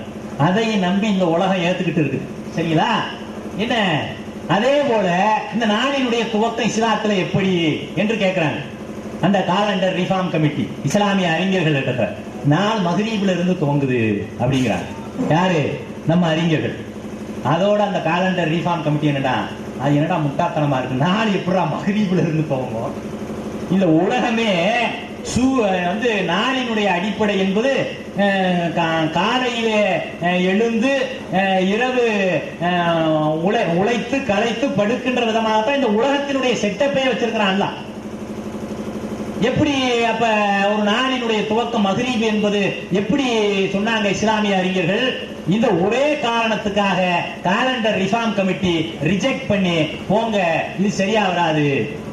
அன்றைக்கு மட்டும் சரியாக அல்லாஹ்வும் அல்லாஹ்வுடைய தூதரும் காட்டி தந்த அடிப்படையிலே, திருமறை குர்ஆனின் வசனங்களின் அடிப்படையிலே, நபிகள் நாயகம் ஸல்லல்லாஹு அலைஹி வஸல்லம் அவருடைய வழிகாட்டுதலின் அடிப்படையிலே இந்த நாளின் துவக்கம் ஃபஜ்ர் தான் என்று சொல்லி இருந்தார்கள் என்று சொன்னால், இன்றைக்கு இந்தியாவில் இஸ்லாமிய காலண்டர் நடைமுறையிலே இருந்து நடைமுறைப்படுத்த முடியாம போற காரணம் என்ன? நம்முடைய மார்க்க அறிஞர்கள் இந்த சூரிய குர்ஆனை அறிந்து வைத்திருந்தார்கள், ஹதீஸை அறிந்து வைத்திருந்தார்கள், அறிவியலை அறிந்திருக்கவில்லை. அறிவியல் அடிப்படையில் அப்படி முடியாது என்பதை இவர்கள் அறிந்திருக்கவில்லை என்பதனாலே இப்படிப்பட்ட ஒரு நிலைமை. ஏன் இந்த நிலைமை நீங்க சிந்திச்சு பார்க்கணும். இப்ப இதுல வந்து நாள் மக்ரீப்ல இருந்து தானே துவங்குது, நம்ம பலகாலமா அப்படித்தானே துவங்கிக்கிட்டு இருக்கிறோம், மக்ரீப்ல தானே பிறைய பார்க்கிறோம், அதை பார்த்து தானே நாள ஆரம்பிக்கிறோம் அப்படின்னு சொல்லி நாம நினைச்சுக்கிட்டு இருந்தோம்னா நம்மள மாதிரி ஒரு முட்டாள் சமூகம் உலகத்திலே இருக்க முடியாது. ஏன்? மக்ரீபிலே போய் பார்க்கிறோமே, அது மறைகின்ற பிறையா உதிக்கின்ற பிறையா? மறைகின்ற பிறையை போய் பார்த்து விட்டு நான் துவங்கிருச்சு அப்படின்னு சொல்றோம். ஒருத்தன் வேலைக்கு போறான், ஃபேக்டரியில வேலைக்கு முடிச்சு திரும்பி வர்றான், வெளியில வர்றான், அவனை பார்த்து இப்பதான் வேலைக்கு போறாரு அப்படின்னு சொன்னா எவ்வளவு அறியாமையோ அறிவீனமோ. மக்ரீபிலே நீங்கள் பார்க்கின்ற அந்த பிறை என்பது, உங்கள் கண்ணுக்கு தெரிகின்ற பிறை என்பது உதிக்கின்ற பிறையா மறைகின்ற பிறையா என்பதை உலகத்திலே இருக்கின்ற அறிவியல் விஞ்ஞானிகளிடத்தில் கேட்டு தெரிந்து கொள்ளுங்கள். நீங்க கூகுள்ல போய் சர்ச் பண்ணுங்க, மூன் வேர் இஸ் ரைசிங் போட்டீங்கன்னா அது தெளிவா வந்துடும். எங்க வரும்? கிழக்கிலே உதித்து மேற்கிலே மறைகின்ற பிறை, மறைகின்ற பிறையை பார்த்து விட்டு நாம் என்ன செய்யறோம்? மக்ரீப்ல இருந்து நாளை துவங்குறோம். சரி, மக்ரீப்ல இருந்து நாளை துவங்குறதுக்கு குர்ஆன் ஹதீஸ்ல ஏதாவது இது இருக்குதா? இல்ல. குர்ஆன் ஹதீஸ்ல என்ன இருக்குது அப்படின்னு சொன்னா, அல்லாஹ் ஜல்ல ஷானஹு தஆலா தன்னுடைய அருள்முறையாம் திருமுறையிலே நடுத்தொழுகையை பேணிக் கொள்ளுங்கள் சொல்றான். குறிப்பாக நடுத்தொழுகையை பேணிக் கொள்ளுங்கள். இந்த நடுத்தொழுகை எது என்று அன்னை ஆயிஷா ரலியல்லாஹு அன்ஹா அவர்கள் அண்ணலம் பெருமானார் இடத்துல கேட்டபோது அது அசர் தொழுகை என்கின்றார்கள். அசர் தொழுகை நடுத்தொழுகைனா முதல் தொழுகை எந்த தொழுகைங்க? முதல் தொழுகை எந்த தொழுகை? ஃபஜ்ருடைய தொழுகை. நம்ம முக்கியமான விஷயம், ஒரு நாளினுடைய துவக்கம் என்பதற்கு ஹத்தா மத்லையில் இன்னா அன்ஸல்னாஹு ஃபீ லைலத்துல் கத்ருடைய வசனத்திலே ஹத்தா மத்லையில் ஃபஜ்ர், நாளினுடைய துவக்கம் எது? அந்த நாள் எது வரைக்கும் இருக்கும் அப்படின்னு அல்லாஹ் சொல்றான்? ஃபஜ்ர் வரைக்கும் இருக்கிறது. எந்த நாள்? லைலத்துல் கத்ருடைய நாள். அது மட்டும் இல்லாமல் ரசூல் ஸல்லல்லாஹு அலைஹி வஸல்லம் அவர்கள் இர்திகாப் போவாங்க. எப்ப போவாங்க? நாளினுடைய துவக்கம் அப்படின்னா எப்ப போகணும்? மக்ரீப்ல போகணும். ஆனா ரசூல் ஸல்லல்லாஹு அலைஹி வஸல்லம் எப்ப போனாங்க? அதிகாலையிலே போவாங்க பார்க்கிறோம். அது மட்டும் இல்லாமல் அல்லாஹ் ஜல்ல ஷானஹு தஆலா இரவு முந்தியா பகல் முந்தியாங்கிறதுக்கு ஏராளமான வசனங்களை வைத்திருக்கிறான். இரவு பகலை ஒருபோதும் முந்த முடியாது. இரவு பகலை முந்த முடியாதுன்னா எது முதல்ல இருக்கு? இப்ப ஏ பி முந்த முடியாது அப்படின்னு நான் சொல்றேன்னு வைங்க, எது முதல்ல இருக்கு? ஏ பி முந்த முடியாது அப்படின்னா பி தான் முன்னால இருக்குன்னு அர்த்தம். சரிங்களா? ஏ பி முந்த முடியும், இரவு பகலை முந்த முடியாது என்று சொன்னா இரவு தான் முன்னால இருக்குதுன்னு அர்த்தம். நம்ம பள்ளிவாசல்களே கூட என்ன போட்டிருக்காங்க? பக்து மகரீப்ல இருந்தா போட்டிருக்காங்க, அவுகாத்து ஸலாத் போட்டிருக்காங்களே, மகரீப்ல இருந்தா போட்டிருக்காங்க. என்ன போட்டிருக்காங்க? நாளினுடைய துவக்கம் மகரீபு தான் என்று சொன்னா என்ன போட்டிருக்கணும்? மகரீபு, எஸ்ஸா, ஃபஜ்ர், லோஹர், அஸர் இப்படி வரணும். நாளினுடைய துவக்கம் ஃபஜ்ர் என்பதனால அவர்களை அறியாமலேயே போட்டு வச்சிருக்காங்க. சில பேர் இப்ப அதுக்கு புது வியாக்கியம், அது தொழுகையில தான் நடுத்தொழுக, என்னவா தொழுகையில தான் நடுத்தொழுக, நாளுக்கு அது ஆதாரம் கிடையாது.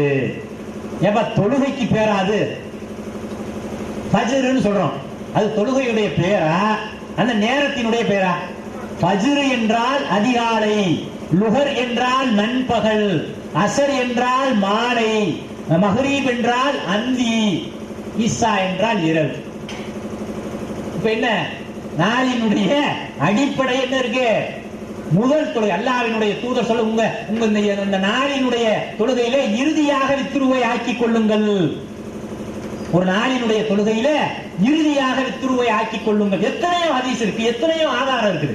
ஆனா நாலு மகரீபுலாம் துவங்குறதுக்கு ஒரு ஆதாரத்தையாவது உலமா பெருமக்கள் ஹதீஸ்ல இது மாதிரி குர்ஆன்லயோ ஹதீஸ்லயோ இருந்து எடுத்து கொடுக்க முடியுமான்னா கொடுக்கவே முடியாது. வேற எங்க இருந்து ஆதாரம் கொடுக்க முடியும்? ஆதாரம் இருக்குது. நாலு மகரீபுல தான் துவங்குறதுங்கிறதுக்கு ஆதாரம் இருக்குது. எங்க இருக்குது? பைபிள்ல இருக்கு.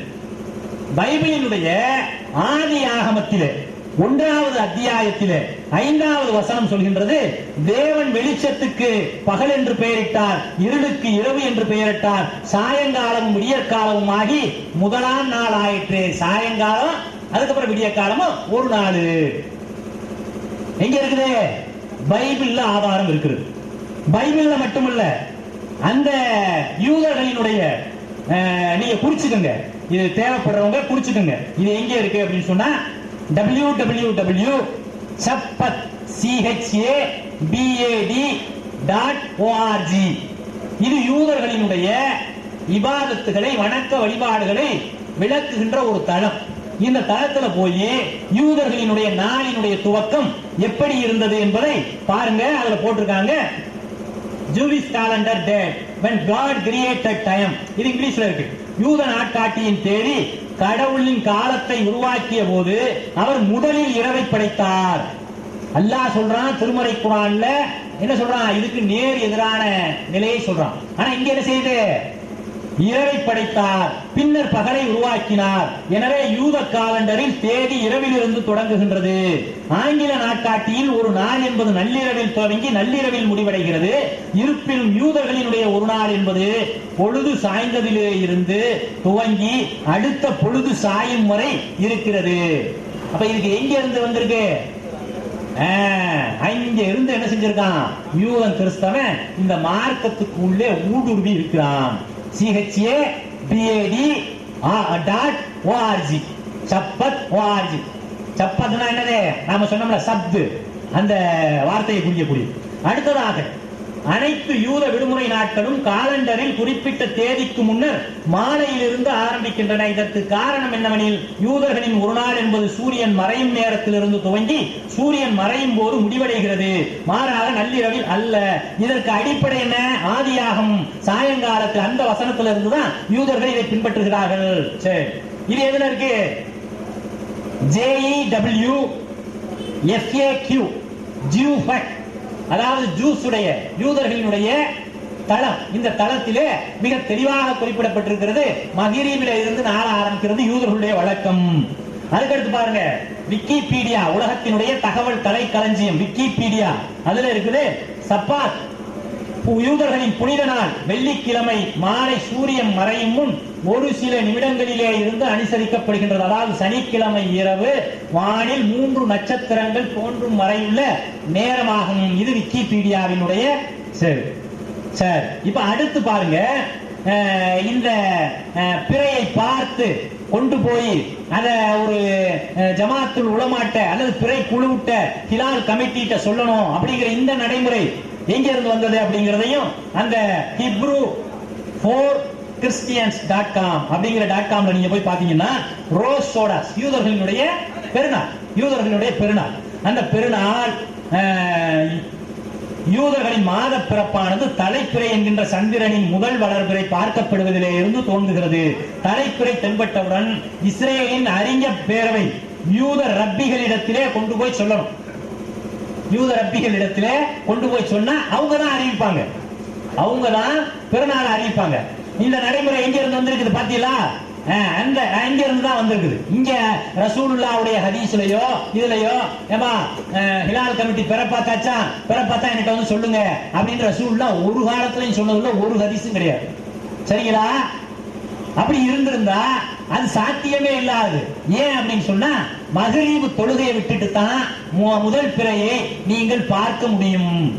மகரீப் ரசூலுல்லாஹ் ஒரு காலத்திலையும் ஆர்டர் போடல. ஆனா எங்க இருக்குது இது யூதர்களுடைய நடைமுறையிலே இருக்கிறது என்பது hebrew4christians.com அப்படிங்கிற .comல நீங்க போய் பார்த்தீங்கன்னா இருக்கு. சரி, அப்ப இது எங்க இருந்து வந்திருக்குது? மறைகின்ற பிறையை பார்த்து மகரீபிலே நாளை தூங்குகின்ற இந்த நடைமுறை என்பது எங்கே இருந்து வந்திருக்கிறது?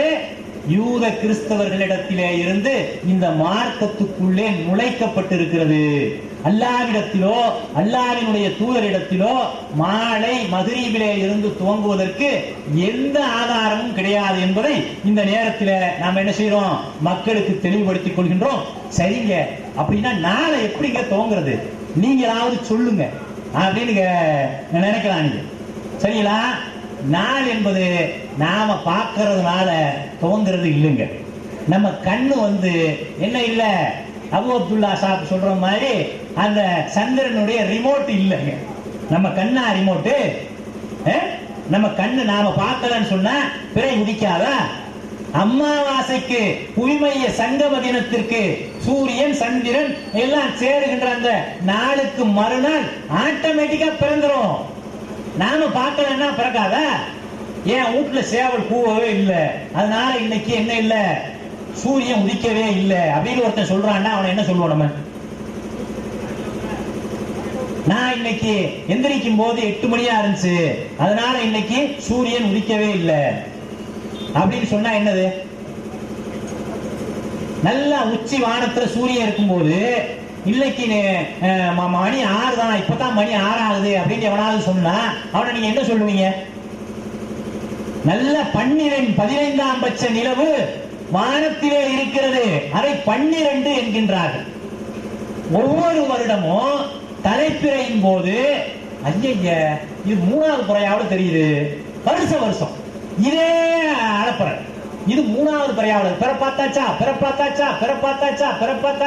போன் பறக்கும். இப்ப பாருங்க, நாளைக்கு நாளை கழிச்சலாம் போன் பறக்கும், பிறப்பாத்தாச்சா. இப்படி எங்கேயாவது ஒரு ஹதீஸ காமிக்கிறேன், பிறப்பாத்தாச்சா அப்படின்னு எங்கேயாவது ஒரு ஹதீஸ காமிக்கிறேன். எவ்வளவு முக்கியமான விஷயம். இப்படி பிறைய இன்றைக்கு பார்க்கின்ற பிறை பார்த்து அதை வந்து இயக்கங்கள் இடத்திலே சொல்லி அல்லது டவுன்ஹாஜி இடத்திலே சொல்லி பார்க்கின்ற முறை இருக்குமானால் இது ஹதீஸ்ல இருந்திருக்கணும்ல, இது குர்ஆன்ல இருந்திருக்கணும்ல. அப்படி ஒரு நடைமுறையே இல்லையே. அப்ப எப்படி இது இந்த மார்க்கத்துக்குள்ளே புகுந்தது? சூரிய கிரகணத்தையும் சந்திர கிரகணத்தையும் 100 ஆண்டுகளுக்கு பிறகு கூட இன்றைய விஞ்ஞானத்தால் சொல்ல முடிகின்றது. சூரிய கிரகணம் எப்படி நிகழும்? முழு அமாவாசை தினத்தன்று நிகழும். சந்திர கிரகணம் எப்படி நிகழும்? முழு பௌர்ணமி என்று நிகழும். இது ரெண்டையும் சொல்ல முடிஞ்ச விஞ்ஞானத்தால முதல் பிறையை சொல்ல முடியாதா? முதல் பிறை என்பது 3வது நாள் கண்ணுக்கு தெரிகின்ற பிறையா? சரி, முதல் பிறையை உங்களால பார்க்க முடியலங்க, அல்லாஹ் வானத்துல 7 காட்டுறான், சரி பாதியா. அப்ப இல்ல இது 5, இல்ல இது 6 அப்படின்னீங்கன்னா என்ன அர்த்தம்? அப்பவாது திருத்திக்கணும்ல. திருத்துறதுக்கு தானே அல்லாஹ் வடிவத்தை வச்சிருக்கிறான், உங்களுடைய பார்வைக்காகத்தான் வச்சிருக்கிறான் அந்த வடிவத்தை.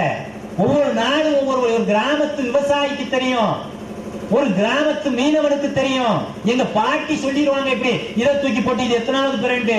அப்ப இவ்வளவு பெரிய ஆடியங்கள் அறிஞர்கள் இவர்களுக்கு எல்லாம் தெரியலன்னு சொன்னா அப்ப நண்பர்களை நம்பி நம்மளுடைய அமல்களை இத்தனை ஆண்டு காலம் செய்து கொண்டிருக்கிறோமே, யார் பாப்பா, யார் பொறுப்பு? நாளைக்கு இவங்க வந்து நிப்பாங்களா? நிக்க முடியாது. யாருடைய அமல்களுக்கும் யாரும் பொறுப்பாக முடியாது. அப்ப நாட்களை முன்பின்னாக்குவது குஃபுர் என்று அல்லாஹ் ஜல்லஷானஹு தஆலா சொல்கின்றார்.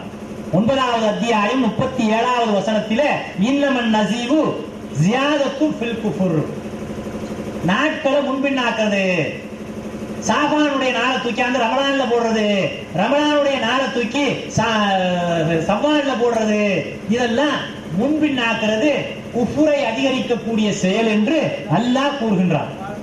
ஆனா இன்றைக்கு என்ன செய்யறாங்க? பிறைய பார்த்தா தான் சரி, பார்த்து சொன்னாங்களே ஏத்துக்கிட்டீங்களா? சம்சுதீன் காசிமி சமூகத்திலே உயர்ந்த அந்தஸ்திலே உள்ள ஒரு நபர் கடந்த ஆண்டு பார்த்து விட்டு வந்து தலைமை காஜி இடத்திலே சொன்னார்.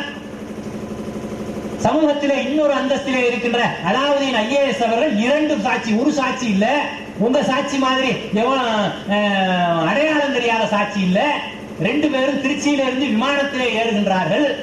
பார்த்துதான் வைக்கணும்னு சொல்ற நீங்க என்ன செய்யணும்? பார்த்து 2 சாட்சி சொல்றாங்களா இல்லையா?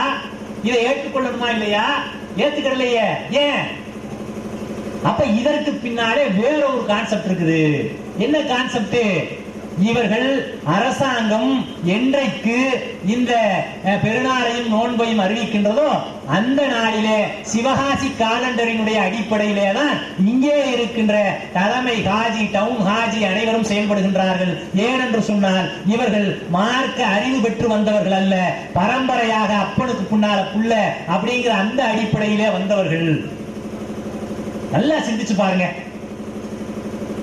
களியக்காவிலையில இருக்கிறேன், 20 கிலோமீட்டர்ல கேரளாவோட பிற பார்த்தாச்சு. இப்ப நான் தமிழ்நாட்டில் இருக்கிறேன்னா 20 கிலோமீட்டர் பிறையை ஏத்துக்கணுமா அல்லது 800 கிலோமீட்டருக்கு அப்பால இருக்கிற தலைமை காட்சி சொல்றதை ஏத்துக்கணுமா? ராமநாதபுரத்துல இருக்கிறேன்னா 18 கிலோமீட்டர்ல சிலோன்ல பிற பார்த்து பைத்து ஓதுறாங்க, இதை எடுத்துக்கொள்ள வேண்டுமா அல்லது 800 கிலோமீட்டருக்கு அப்பால இருக்கிற டவுன் ஹாஜி தலைமை காட்சி சொல்றதை கேட்கணுமா அல்லது இயக்கத்தினுடைய தலைவர் சொல்றதை கேட்கணுமா? அப்ப அல்லாஹ்வும் அல்லாஹ்வுடைய தூதரும் வகுக்காத எல்லைகளை இந்த அமைப்புகள் வகுத்துக் கொண்டு, இந்த அரசு தலைமை காட்சிகள் வகுத்துக் கொண்டு மக்களை என்ன செய்யறாங்க? பிறையின் அடிப்படையிலே, பெருநாளின் அடிப்படையிலே பிரித்துக் கொண்டு இருக்கின்ற வேலையை செய்கின்றார்கள். சரி, பிறையை பார்க்கணும், பிறை பார்த்து நோன்பு வையுங்கள், பிறை பார்த்து நோன்பை விடுங்கள். சரிங்க, பிறையை பார்த்து நோன்பு வைப்போம். எந்த திசையில பார்க்க வேண்டும் அதை முதல்ல சொல்லுங்க. குர்ஆன் ஹதீஸ் அடிப்படையில நீ என்ன செய்ய? குர்ஆன் ஹதீஸ் அடிப்படையில் எந்த திசையில பார்க்கணும்? எந்த நேரத்தில் பார்க்க வேண்டும்? குர்ஆன் ஹதீஸ் அடிப்படையில் விளக்கம் கொடுங்க. எந்த நாளில் பார்க்க வேண்டும்? பிற என்னைக்கு வேண்டாலும் பார்த்துக்கலாமா? எந்த நாளில் பார்க்க வேண்டும்? குர்ஆன் ஹதீஸ் அடிப்படையில் நீங்கள் ஆதாரத்தை வையுங்கள். பிறையை பார்த்து நோன்பு வைப்போம், பிறையை பார்த்து, இந்த வார்த்தைய ஒரு கல்வி இல்லாத ஒருத்தன் புரிஞ்சுக்குவாங்க. இப்ப நான் உங்களை பார்த்து என் மகனுக்கு ஒரு பொண்ணு பாருங்க அப்படின்னு சொல்றேன். பொண்ணு பாருங்கன்னு சொன்னா நீங்க பொண்ணை போய் இப்படி உத்து பார்த்துட்டு வருவீங்களா அல்லது பொண்ணு என்ன குடும்பம், என்ன படிச்சிருக்காங்க, என்ன மாப்பிள்ளை பாருங்க அப்படின்னு சொல்றேன். என் மகனுக்கு ஒரு மாப்பிள்ளை பாருங்க அப்படின்னு சொன்னா மாப்பிள்ளைய போய் இப்படி ஸ்கேன் பண்ணி உத்து பார்த்துட்டு பார்த்துட்டேங்க அப்படின்னு சொல்லுவீங்களா? அப்ப பார்த்தல் என்பதற்கு உலகத்திலே பல்வேறு வியாக்கியானங்கள் இருக்கின்றன, விளக்கங்கள் இருக்கின்றன. கண்ணால் பார்த்தல், அறிவால் பார்த்தல், கணக்கிட்டு பார்த்தல், கனவில் பார்த்தல், ஏராளமான பார்த்தல் இருக்கிறது. ரசூலுல்லாஹ் சொன்ன ஒரே ஒரு வார்த்தையை புடிச்சுக்கிட்டு என்ன செய்யறாங்க? நான் என் பையனை பரீட்சைக்கு சொல்லி அனுப்புறேன், தம்பி பார்த்து எழுதுறா அப்படின்னு சொல்லி அனுப்புறேன். அதுக்கு என்ன அர்த்தம்? பக்கத்தில் உள்ளவனை பார்த்து எழுதுறான்னு அர்த்தமா? பக்கத்தில் உள்ளவனை பார்த்து எழுதுறான்னு அர்த்தமா? நல்லா கவனிச்சு படிச்சதை கவனிச்சு நினைவுல கொண்டு எழுதுறா அப்படின்னு அர்த்தமா? அப்ப பார்த்து என்பதற்கு சிந்தித்தல், கணித்தல், கணக்கிடுதல் எல்லாமே அர்த்தம் இருக்கு. அப்ப ஒரே ஒரு அர்த்தத்தை மட்டும் பிடித்து கொண்டு இவங்க என்னங்கிறாங்க? தொங்கிக் கொண்டு பார்த்தா தான் ஆரம்பிக்கணும். ஏன் நீங்க பார்த்தாடிக்கா நிலவு உதிக்காதா? நீங்க பார்க்கலன்னா நிலவு உதிக்காதா? முதல்ல என்ன செஞ்சாங்க? தத்தம் பகுதி பிறை அப்படின்னாங்க. தாம்பரத்துல பார்த்த பிறைய மெட்ராஸ்ல ஏத்துக்க மாட்டேன்னாங்க. அதுக்கப்புறம் என்னட்டாங்க? மாவட்ட பிறை, சென்னை மாவட்டம் பூரா ஒரு பிறை. அப்புறம் மண்டல பிறை. அப்புறம் என்ன செஞ்சாங்க? மண்டலம் பூரா ஒரு 3 மாவட்டம் சேர்ந்தது ஒரு மண்டலம், இவங்களா போட்டுக்கிட்டாங்க மண்டல பிறை. அப்புறம் என்ன செஞ்சாங்க? தமிழக பிறை அப்படின்னாங்க. சரி, தமிழக பிறைக்கு என்னப்பா ஆதாரம் இருக்கு? சரி, தமிழகத்து பார்டர்ல உள்ளவ என்னப்பா நிலை எடுக்கிறது? அல்லாவுடைய தூதரை போட்டிருக்காங்களா? இல்ல, நம்ம ஒரு மொழி அடிப்படையில, நம்ம எல்லாம் ஒரே மொழி பேசுற அடிப்படையில நம்ம என்ன செய்யறோம்? ஒரு பிறை அப்படிங்கிறத நம்ம வர்றோம் அப்படிங்கிறாங்க. சரி, அப்ப இலங்கையில தமிழ் பேசுறவன் இருக்கானே, அவனு இந்த சர்க்கிள்ல வந்துருவானா? கர்நாடகத்தில் இருக்கிற தமிழ் பேசுறவன் இந்த சர்க்கிள்குள்ள வருவானா? தமிழ்நாட்டில் இருக்கிற கேரளாக்காரன் கர்நாடகாக்காரன் அப்ப என்னைக்கு பிற கொண்டாடணும்? மொழியின் அடிப்படையில பிறையை பிரிக்க சொன்னாங்க ரசூல்லா? அப்படி எதனாச்சும் ஆதாரம் இருக்குதா? அப்படி எதனாவது வழிமுறை இருக்குதா? தேசிய அடிப்படையில பிறை. இன்னொரு சிலர் சொல்றாங்க தேசிய அடிப்படையில பிறை. தேசிய அடிப்படையில எப்படி பிறையை பிரிக்க முடியும்? ஒரு காலத்தில் 1946 பங்களாதேஷில பிறந்த ஒருவனுக்கு என்ன தேசியம் போதிக்கப்பட்டது? இந்திய தேசியம் போதிக்கப்பட்டது.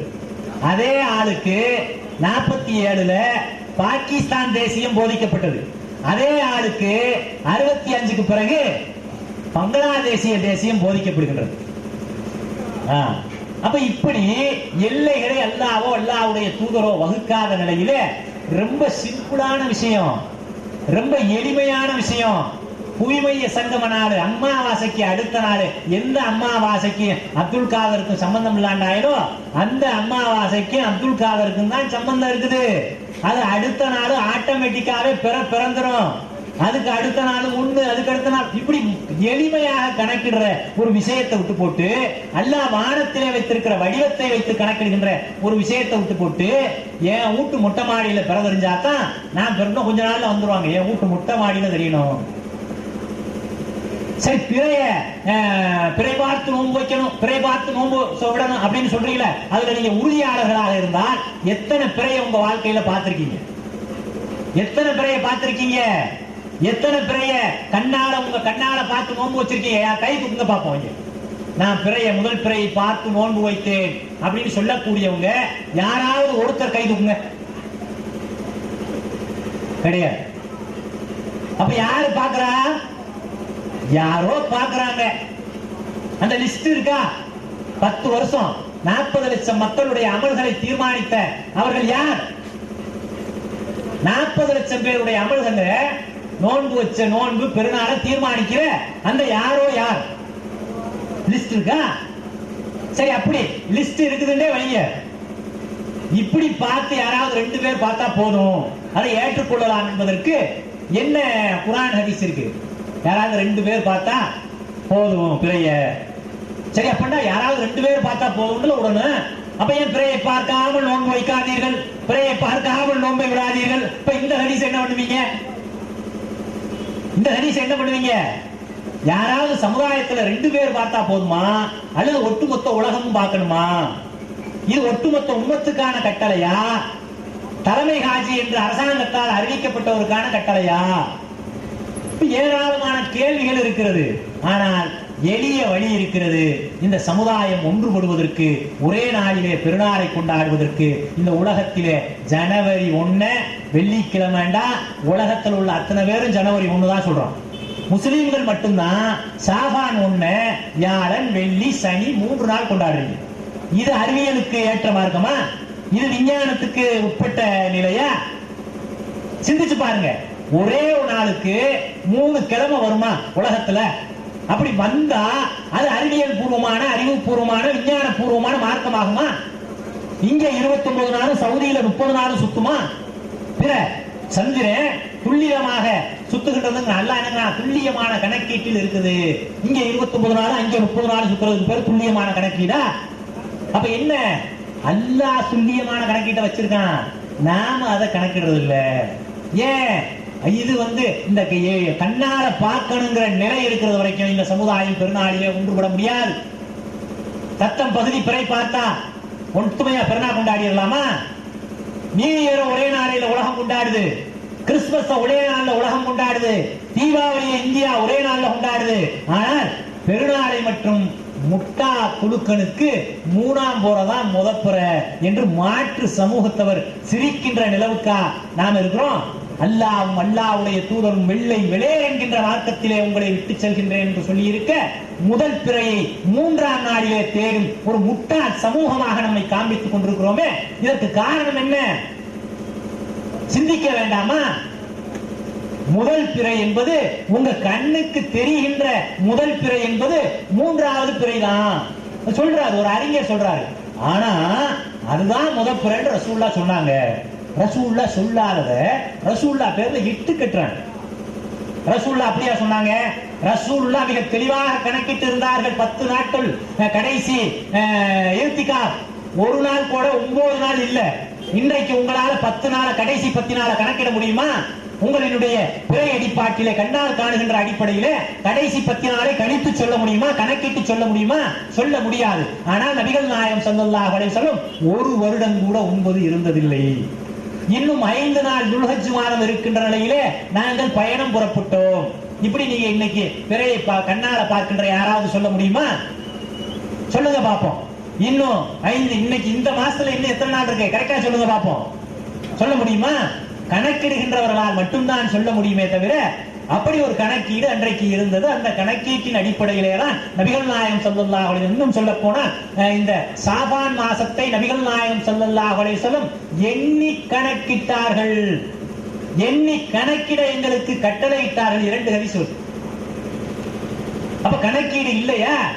கணக்கிட முடியும். இந்த உலகத்திலே வழிகாட்டுவதில், இந்த உலகத்துக்கே வழிகாட்டக்கூடிய ஒப்பற்ற ஒரு காலண்டர் சிஸ்டம் நம்மிடத்திலே இருக்கிறது. அந்த காலண்டர் சிஸ்டம் இருந்தால் இந்த உலகத்திலே இருக்கின்ற அத்துணை பேரும் ஒரே நாளிலே பெருநாள் கொண்டாட முடியும். தத்தம் பகுதி பிறை என்றால் கொண்டாட முடியாது. சர்வதேச பிறை என்றால் கொண்டாட முடியாது. தேச பிறை என்றால், தேசிய பிறை என்றாலும் ஒரு நாளிலே இந்த உலகத்திலே இருக்கின்ற மக்கள் கொண்டாட முடியாது. ஒரு நாள் என்பது 24 மணி நேரம். வெள்ளிக்கிழமை ஜும்மாவை நாம் அனைவரும் ஒரே நாளிலே அடைகின்ற போது பெருநாளை மற்றும் 3 தினங்கள் அடைய வேண்டிய அவசியம் என்ன? ஒரே நாளிலே அடையலாம். அடைவதற்கு ஒரே வழி இருக்கிறது. அல்லாஹ்வும் அல்லாஹ்வுடைய தூதரும் காட்டி தந்த உத்தமர் உமர் ரலியல்லாஹு அன்ஹு அவர்கள் உருவாக்கிய குறைவில்லாத நிறைவான ஹிஜ்ரி காலண்டர், பிறை அடிப்படையிலான காலண்டர் இருக்கிறது. அதன் அடிப்படையிலே நாம் ஒரு நாளிலே கொண்டாட முடியும். ஓர் இறை, ஓர் மறை, ஓர் பிறை என்கின்ற அடிப்படையிலே நாம் அனைவரும் ஒன்றாக ஒரே நாளிலே பெருநாள் கொண்டாட முடியும் என்கின்ற இந்த நேரத்திலே சொல்லிக்கொண்டு, அல்லாஹ் ஜல்லஷானஹு தஆலா தன்னுடைய அருள்மறையாம் திருமறையிலே இந்த பிறையை பற்றி சொல்லும் போது மவாக்கீத்து லின்னாஸ், இது மனிதர்களுக்கு காலம் காட்டுகின்றான். தன்னை பற்றி சொல்லும் போது இலாஹின் நாஸ், நான் மனிதர்களுடைய இறைவன் என்கின்றான். குர்ஆனை பற்றி சொல்லும் போது ஹுதல் லின்னாஸ், இது மனிதர்களுக்கு நேர்வழி காட்டும் என்கின்றான். அப்ப இலாஹின் நாஸ கொண்டு போய் சேர்க்கிற நாம, ஹுதல் லின்னாஸ கொண்டு போய் சேர்க்கிற நாம மவாக்கீத்து லின்னாஸ் விஷயத்திலே மட்டும் அலட்சியமாக இருக்கலாமா? ஆகையினால் ஒட்டுமொத்த மக்களுக்கு வழிகாட்டக்கூடிய இந்த உன்னதமான பிறை அடிப்படையிலான காலண்டர் அடிப்படையிலே வருகின்ற புதன்கிழமை இன்ஷா அல்லாஹ் அதிகாலை சஹர் செய்ய வேண்டும். புதன்கிழமை காலையிலே முதல் பிறை துவங்கிடும். இன்னைக்கு என்னது? நாளைக்கு காலையில, இன்னைக்கு உர்ஜுனுல் கதீப், நாளைக்கு என்னது? புவிமைய சங்கமனால் அமாவாசை. அதற்கு அடுத்த நாள் என்னது? முடிஞ்சு போச்சு. செவ்வாய்க்கிழமையோட அந்த மாசம் ஃபக்திரூலகு, அல்லாஹ்வுடைய தூதர் சொன்னாங்களே, ஃபஇன்கும்ம அலைக்கும், அது உங்களுக்கு மறைக்கப்பட்டால் ஃபக்திரூலகு, நிறைவாக்கிக் கொள்ளுங்கள் அந்த மாதத்தை என்றார்களே, அது நிறைவாகிவிடும். அடுத்த நாள் புதன்கிழமை இந்த ரமலானுடைய மாதம் துவங்குகின்றது. 1000 மாதங்களை விட அந்த சிறந்த நாளை விரைவிலே அல்லாஹ்வும் அல்லாஹ்வுடைய தூதரும் காட்டிய அடிப்படையிலே அடைவோமாக, ரமலானின் நன்மைகளை பெறுவோமாக என்று கூறி என்னுடைய உரையை நிறைவு செய்கின்றேன். வாஹிரு தஅவானா அல்ஹம்துலில்லாஹி ரப்பில் ஆலமீன். அஸ்ஸலாமு அலைக்கும் வரஹ்மத்துல்லாஹி வபரகாத்துஹு.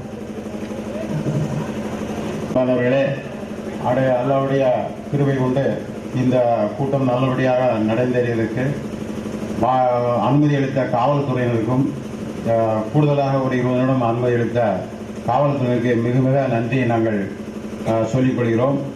அடுத்தபடியாக கிழக்கே பார்க்கக்கூடிய இந்த பிறையை நாளைக்கு பார்த்தால் அந்த உஜ்ஜூல் என்ற வளைந்த நாளை பார்க்கலாம். அதற்கு மறுநாள் திங்கட்கிழமை, மறுநாள் செவ்வாய்க்கிழமை முழு அமாவாசை. அன்றைக்கே நாள் துவங்கி விடுகிறது. புதன்கிழமை முதல் நோன்பு.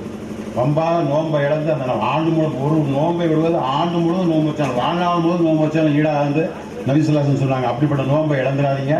அதே மாதிரி பெருநாள் 17 7 பெருநாள் வெள்ளிக்கிழமை வருது. அன்னைக்கு நோன்பு வச்சு அல்லாஹ்வுக்கு மாற்றமாக அந்த ஹராமான நாளில் நோன்பு வைக்கக்கூடாது.